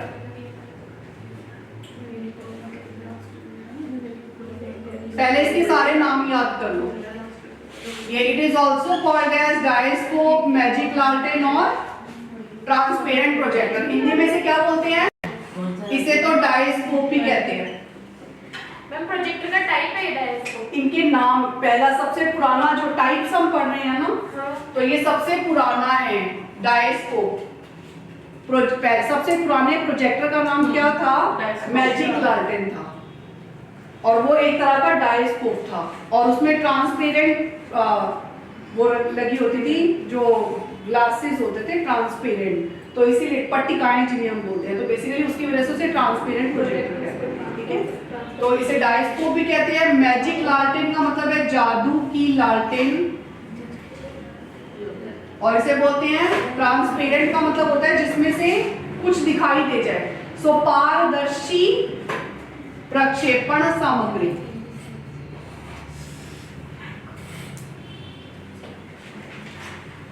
पारदर्शी प्रक्षेपक, ये सब इसके हिंदी में नाम है। ठीक है, आपको मालूम है इसे जादू की लालटेन क्यों बोला गया, जो फर्स्ट प्रोजेक्टर था? क्योंकि जैसे आपने कभी देखा कि पुराने समय में जो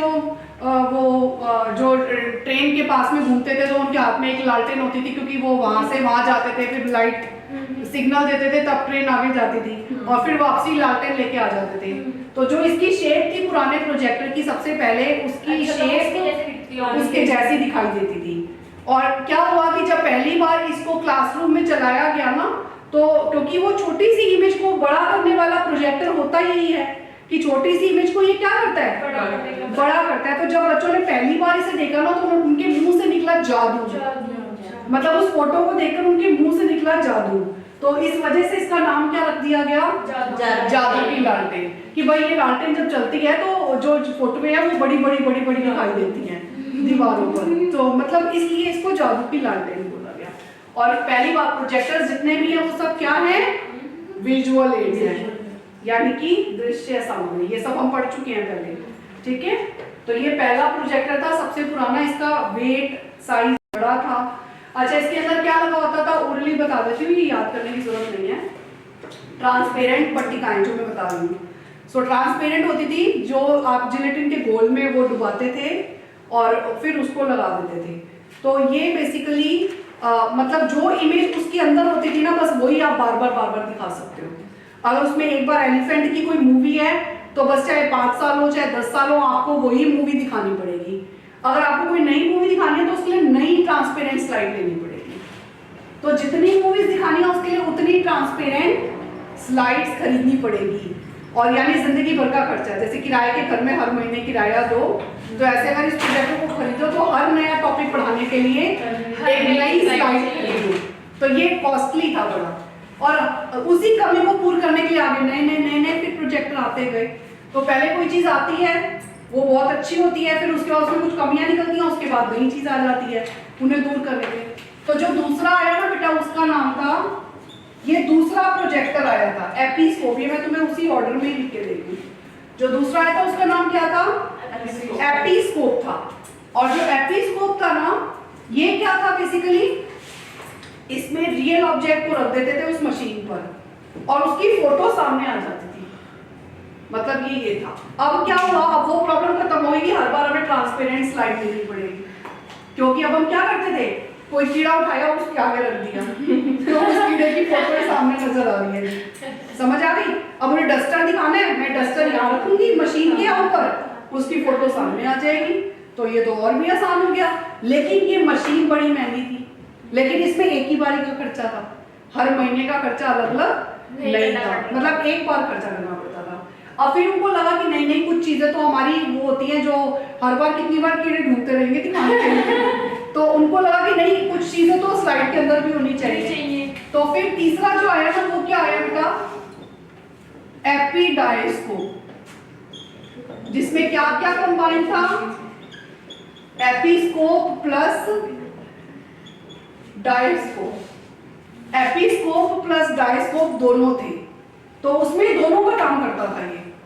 ये दोनों का काम कैसे करता था कि अगर कोई स्लाइड लगानी हो तो इनबिल्ट स्लाइड्स भी लगा सकते थे, और अगर कोई जानवर चलता हुआ उसके अंदर डाल के दिखाना है तो आप वो भी कर सकते थे। तो ये 2 in 1 था। ये क्या था प्रोजेक्टर? 2 in 1 था। समझ आ गया? तो उसका नाम क्या रखा गया? एपिडायस्कोप। चौथा इसके बाद क्या आया हमारा? OHP। इसका नाम क्या रखा गया? Overhead projector. अच्छा बेटा एक बात और, इन सबके नाम हिंदी में यही हैं। इसे हिंदी में क्या बोलते हैं? एपिस्कोप ही कहते हैं। इसे भी हिंदी में एपिडायस्कोप ही कहते हैं, जो किससे मिलकर बना है? एपिस्कोप और जमा डायस्कोप से। और ये ओवरहेड प्रोजेक्टर है, इसे क्या बोलते हैं हिंदी में? शिरोपरि प्रक्षेपण यंत्र। शिरोपरि प्रक्षेपण यंत्र OHP आजकल ये यूज होता है क्लास, जो आपने देखा होगा वो ये देखा होगा OHP। हाँ, जो क्लास में ऊपर लगा होता था उससे बीच नेक्स्ट में हाँ, जाते थे। इसमें होती है ट्रांसपेरेंट शीट्स। प्लास्टिक की शीटें होती हैं ट्रांसपेरेंट शीट्स होती है। उस पे आप कोई भी चीज लिखोगे ना और उसके बाद उसको यहाँ लगा दोगे इस पे, तो उसकी जो राइटिंग मटेरियल है वो भी बोर्ड पे लिखा हुआ आ जाएगा। नोट्स मतलब बड़ा लिखा हुआ आ जाएगा, और बच्चे वो नोट्स उतार लेते हैं, फिर आप अगली शीट लगा देते हो, फिर उससे अगली लगा देते हो। तो ऐसे करके राइटिंग मटेरियल के लिए भी यूज किया जाता है इसे। OHP की ना फुल फॉर्म क्या मैंने बताई? Overhead projector. इसका नाम ओवरहेड प्रोजेक्टर पता है क्यों पड़ा? तुम्हें कहानी इसलिए सुना देती हूँ छोटी सी कि जिंदगी भर याद रहेगा। OHP तुम्हें पता होना चाहिए, इसकी फुल फॉर्म हजारों बार पूछी गई है। अभी हमने फुल फॉर्म वाला पार्ट करना था ना, लास्ट टाइम भी मैं कह रही थी जब बड़े सारे क्वेश्चन उसमें फुल फॉर्म्स आएंगी, तो इसमें OHP की आती है, LCD की आती है, इनकी आपको फुल फॉर्म पता होनी चाहिए। तो इसकी फुल फॉर्म ये क्यों आई है? तो OHP की फुल फॉर्म इसलिए आई, क्या वो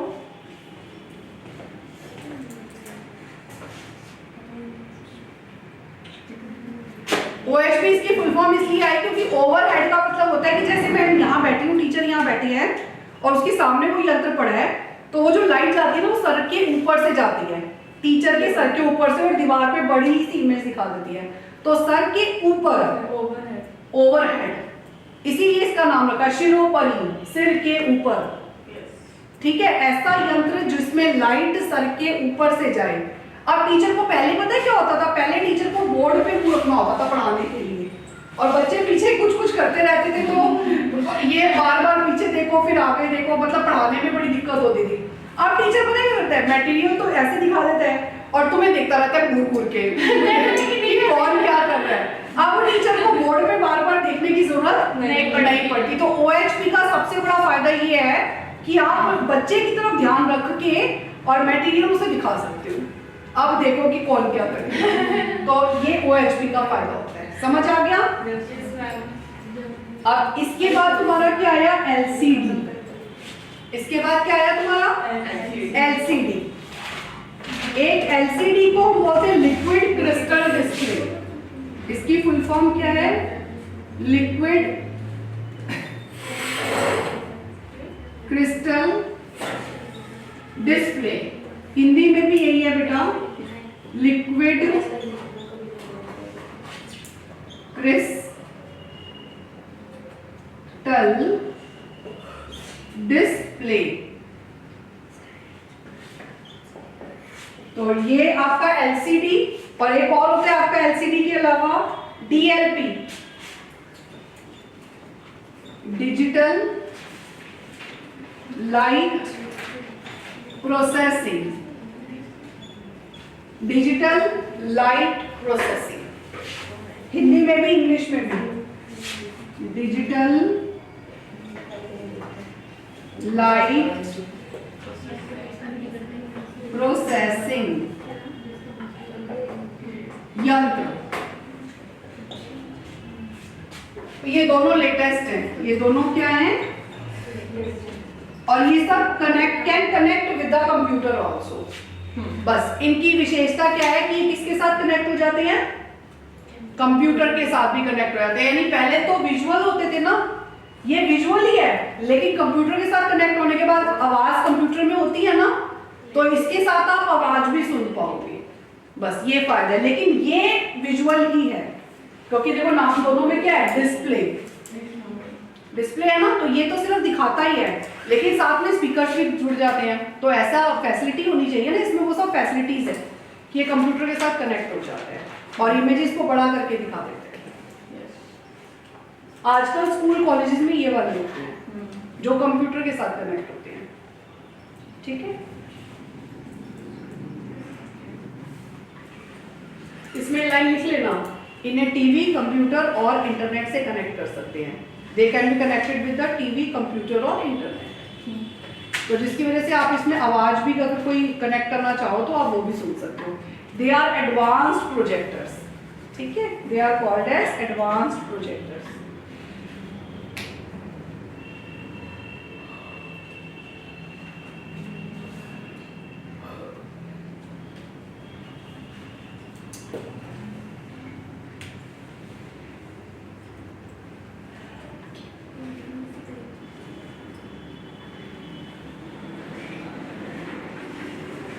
ये एक टॉपिक हमारा खत्म हो गया, टीचिंग मटेरियल एड्स। समझ आ गया सब लोगों को?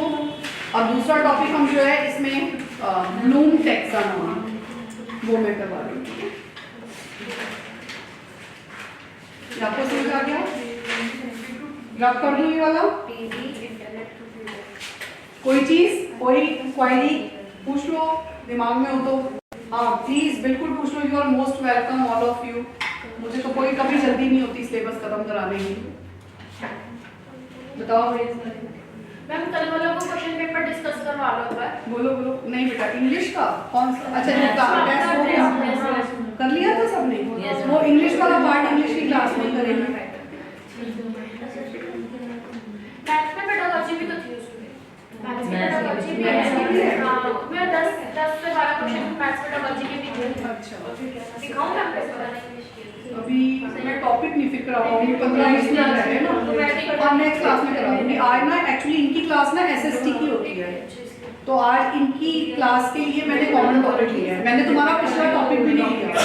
हाँ, वो वाला वो जो चल रहा था ना, वो मैंने आज नहीं लिया क्लास में, इसलिए लिया, आपके लिए नहीं लिया। मैंने ऐसा टॉपिक कराया which is important for all, मैंने वो चीज ली है क्लास में। ठीक है, तो नेक्स्ट क्लास में आई टेक, वो कोई प्रॉब्लम नहीं, मुझे उसको भी खत्म करना है और इसको भी मैं करा दूंगी कोशिश।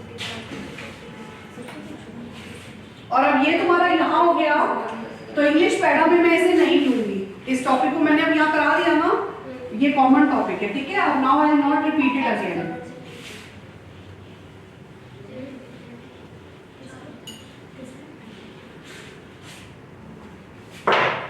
हेडिंग डालो बेटा, BS ब्लूम टैक्सानॉमी।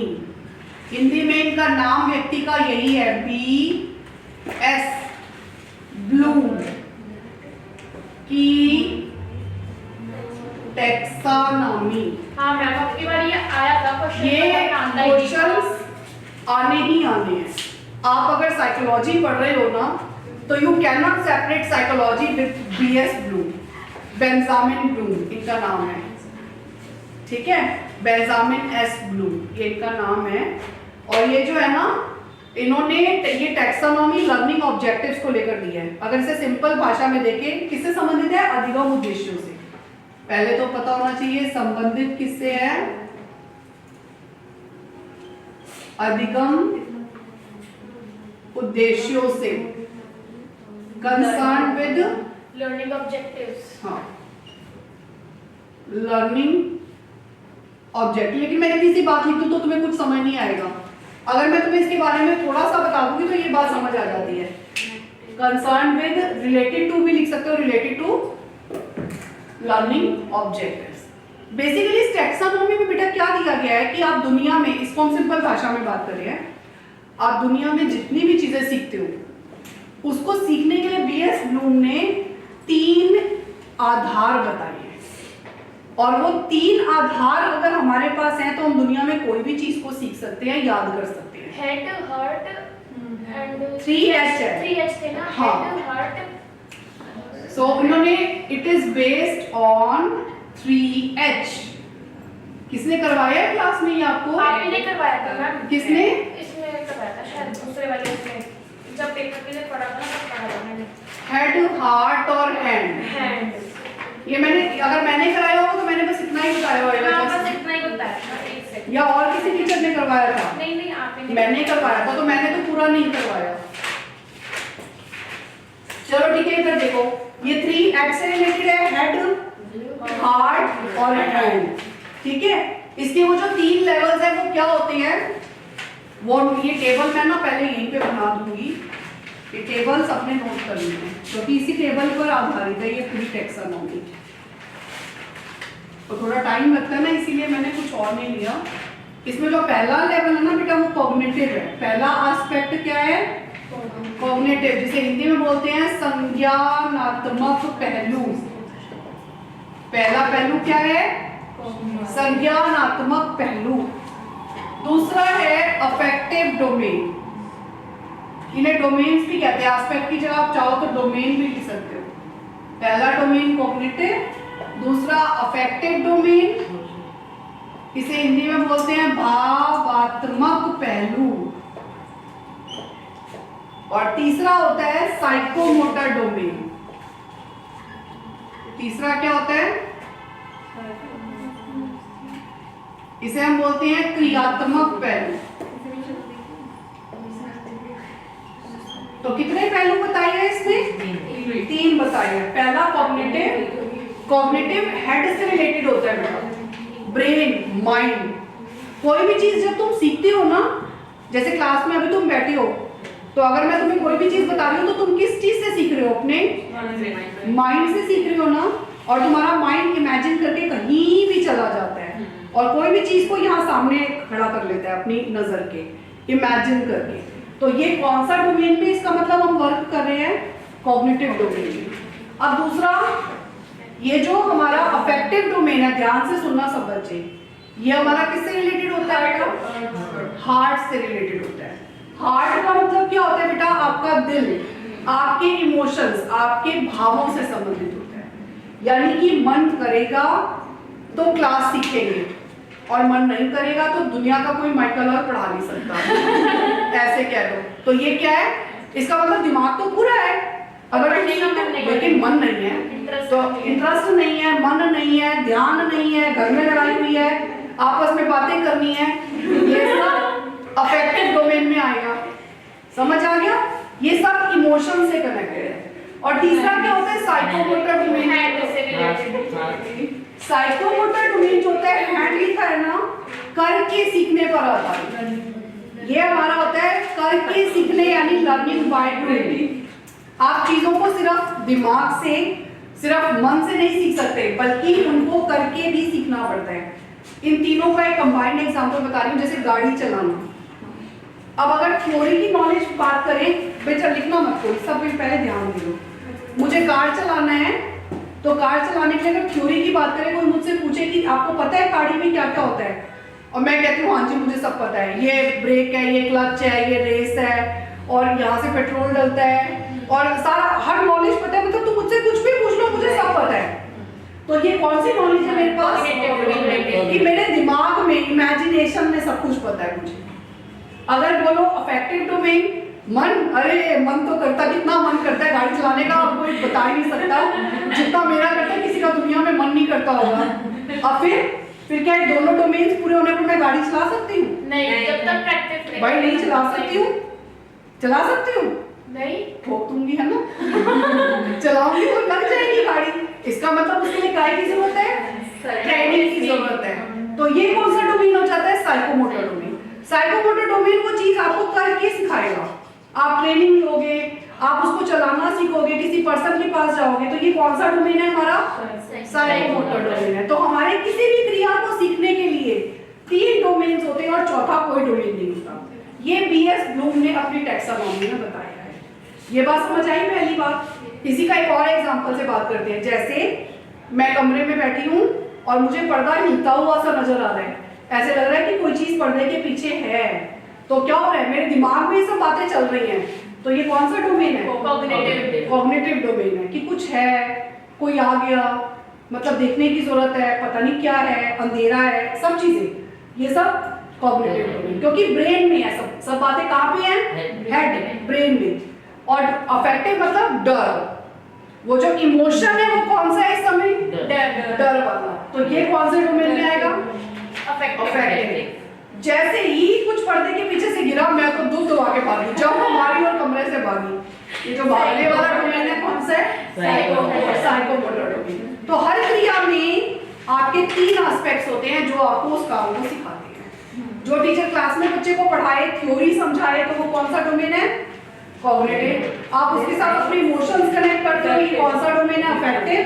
और आपको वही चीज एक्टिविटीज के माध्यम से सिखाई जाए, करके सिखाई जाए, तो ये कौन सा डोमेन है, साइकोमोटर। तो मैंने बहुत सारे एग्जांपल दे दिए, शायद समझ आ गया होगा।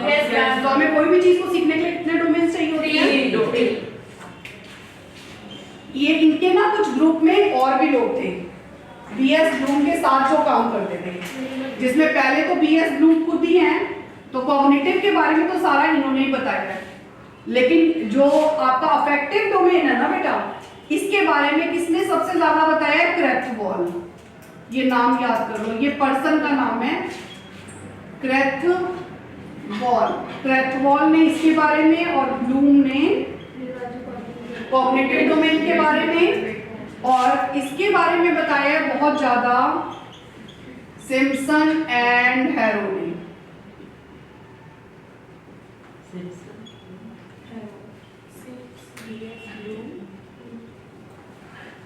मैम वो क्या लिखा है, Simpson and harrow, HARROW, harrow, Simpson and harrow. ये डोमेन पर सबसे ज्यादा बात की गई 1956 में। इसे 1956 की टैक्सोनॉमी भी कहते हैं, क्योंकि सबसे पहला डोमेन जो है वो कब आया, 1956 में, और ये आया 1966 में, सॉरी ये 54 में आया था, ये 66 में, और ये 1969 में, 1969 में। Let me confirm the year.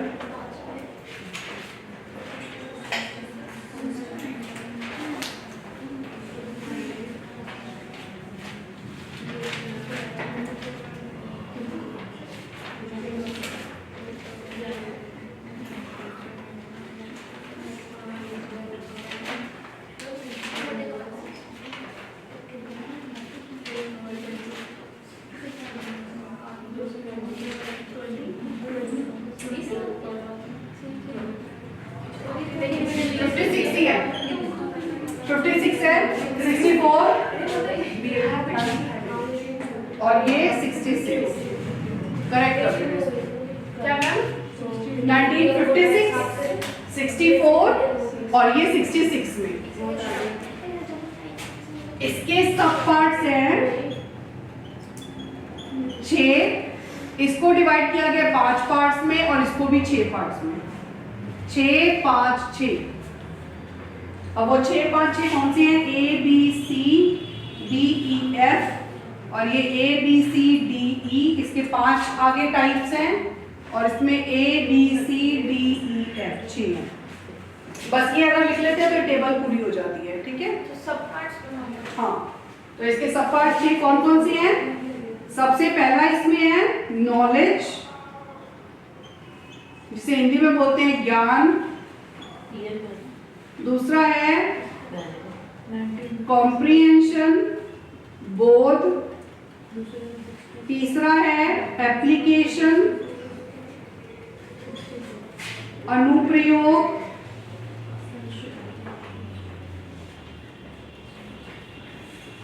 Ma'am जरा पर नाम रिपीट कर देना सबके। हाँ, मैं नाम रिपीट कर देती हूँ क्योंकि थोड़ा नीचे आ गया चला है। गया वो। हाँ, ठीक तो है। सबसे पहला नॉलेज है। पहला नॉलेज, हाँ। दूसरा कॉम्प्रिहेंशन, तीसरा एप्लीकेशन, फोर्थ एनालिसिस विश्लेषण, पांचवा सिंथेसिस संश्लेषण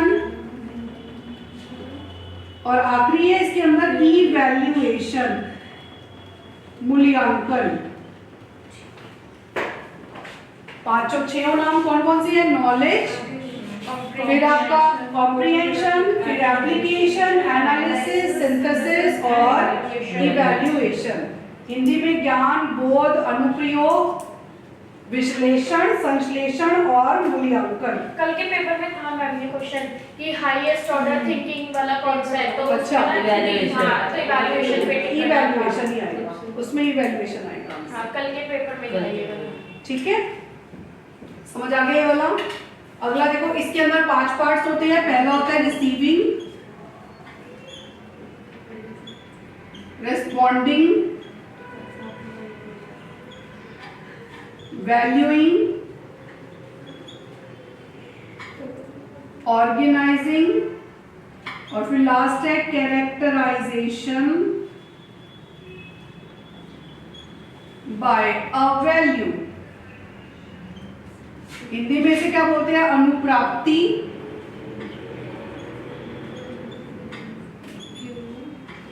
अनुक्रिया,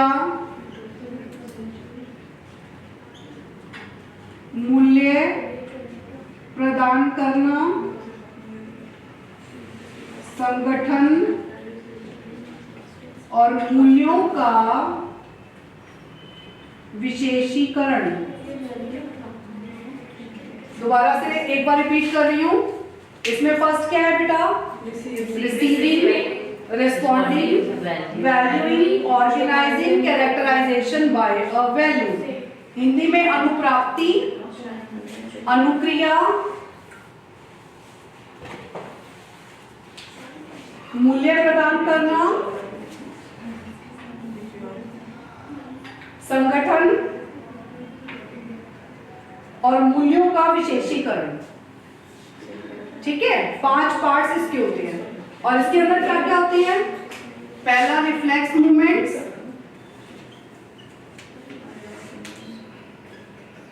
इसे हिंदी में बोलते हैं प्रतिवर्त गतियां। रिफ्लेक्स, यस, प्रतिवर्त गतियां, रिफ्लेक्स मूवमेंट्स। अगला है बेसिक फंडामेंटल मूवमेंट्स,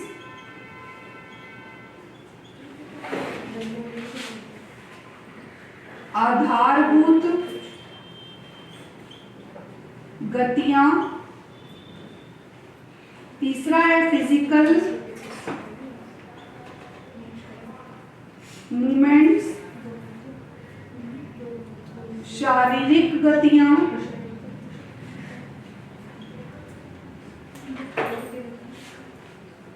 फिर परसेप्चुअल एबिलिटीज,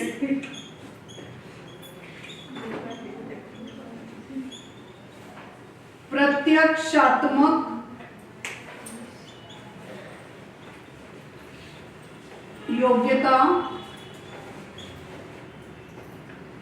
फिर आ जाते हैं स्किल्ड मूवमेंट्स।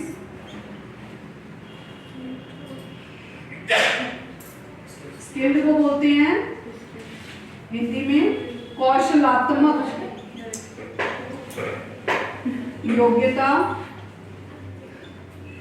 और फिर आ जाता है नॉन डिस्कसिव कम्युनिकेशंस। नॉन डिस्कसिव कम्युनिकेशंस, अविवेचनीय संप्रेषण। अभी मैं एक बार और रिपीट करती हूँ। इसमें क्या क्या है? पहला रिफ्लेक्स मूवमेंट्स, प्रतिवर्त गतियां, बेसिक फंडामेंटल मूवमेंट्स, आधारभूत गतियां, ये लिख लिया सबने? तीसरा फिजिकल मूवमेंट्स, शारीरिक गतियां। और फिर क्या है? परसेप्चुअल एबिलिटीज, प्रत्यक्षात्मक योग्यता, लिख लिया? प्रत्यक्षात्मक योग्यता डी को बोलते हैं। पांचवा है स्किल्ड मूवमेंट्स, इसको बोलते हैं कौशलात्मक योग्यता। पांचवा क्या है? कौशलात्मक योग्यता। और छठा है नॉन डिस्कसिव कम्युनिकेशन, इसे बोलते हैं अविवेचनीय संप्रेषण। आज की क्लास में इतना करेंगे। एक बार देखो, कहीं कोई भी प्रॉब्लम है प्लीज आस्क। इस टेबल का एक्सप्लेनेशन और इसके बाद रिवाइज टैक्सोनॉमी वो I take in the next class. समझ आ गया जितना किया हमने? एक बार जरा इसको ध्यान से देख लो। कोई वर्ड समझ नहीं आ रहा तो डोंट राइट रॉन्ग, क्योंकि पहला क्वेश्चन तो ये टेबल से ही आ जाता है कि कौन सा हाईएस्ट है कौन सा लोएस्ट है, नाम क्लियरली पता होना चाहिए। क्रेथवॉल के वर्ड स्पेलिंग बताना आपने क्या? KRATH, क्रेथवॉल, WOHL। ठीक है?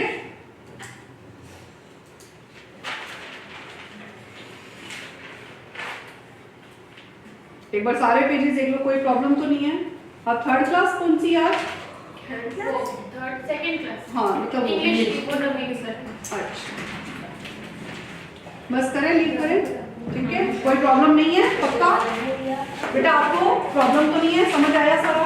ठीक है, बाकी इसे मैं नेक्स्ट क्लास में फिनिश करूंगी। फिर टैक्सोनॉमी अभी खत्म नहीं हुई? नहीं, अभी इसको समझाऊंगी ना सारा। और इसके साथ रिवाइज टैक्सोनॉमी 2001 में आई है, वो क्रेथवॉल ने दी है, वो साथ ऐड करनी है।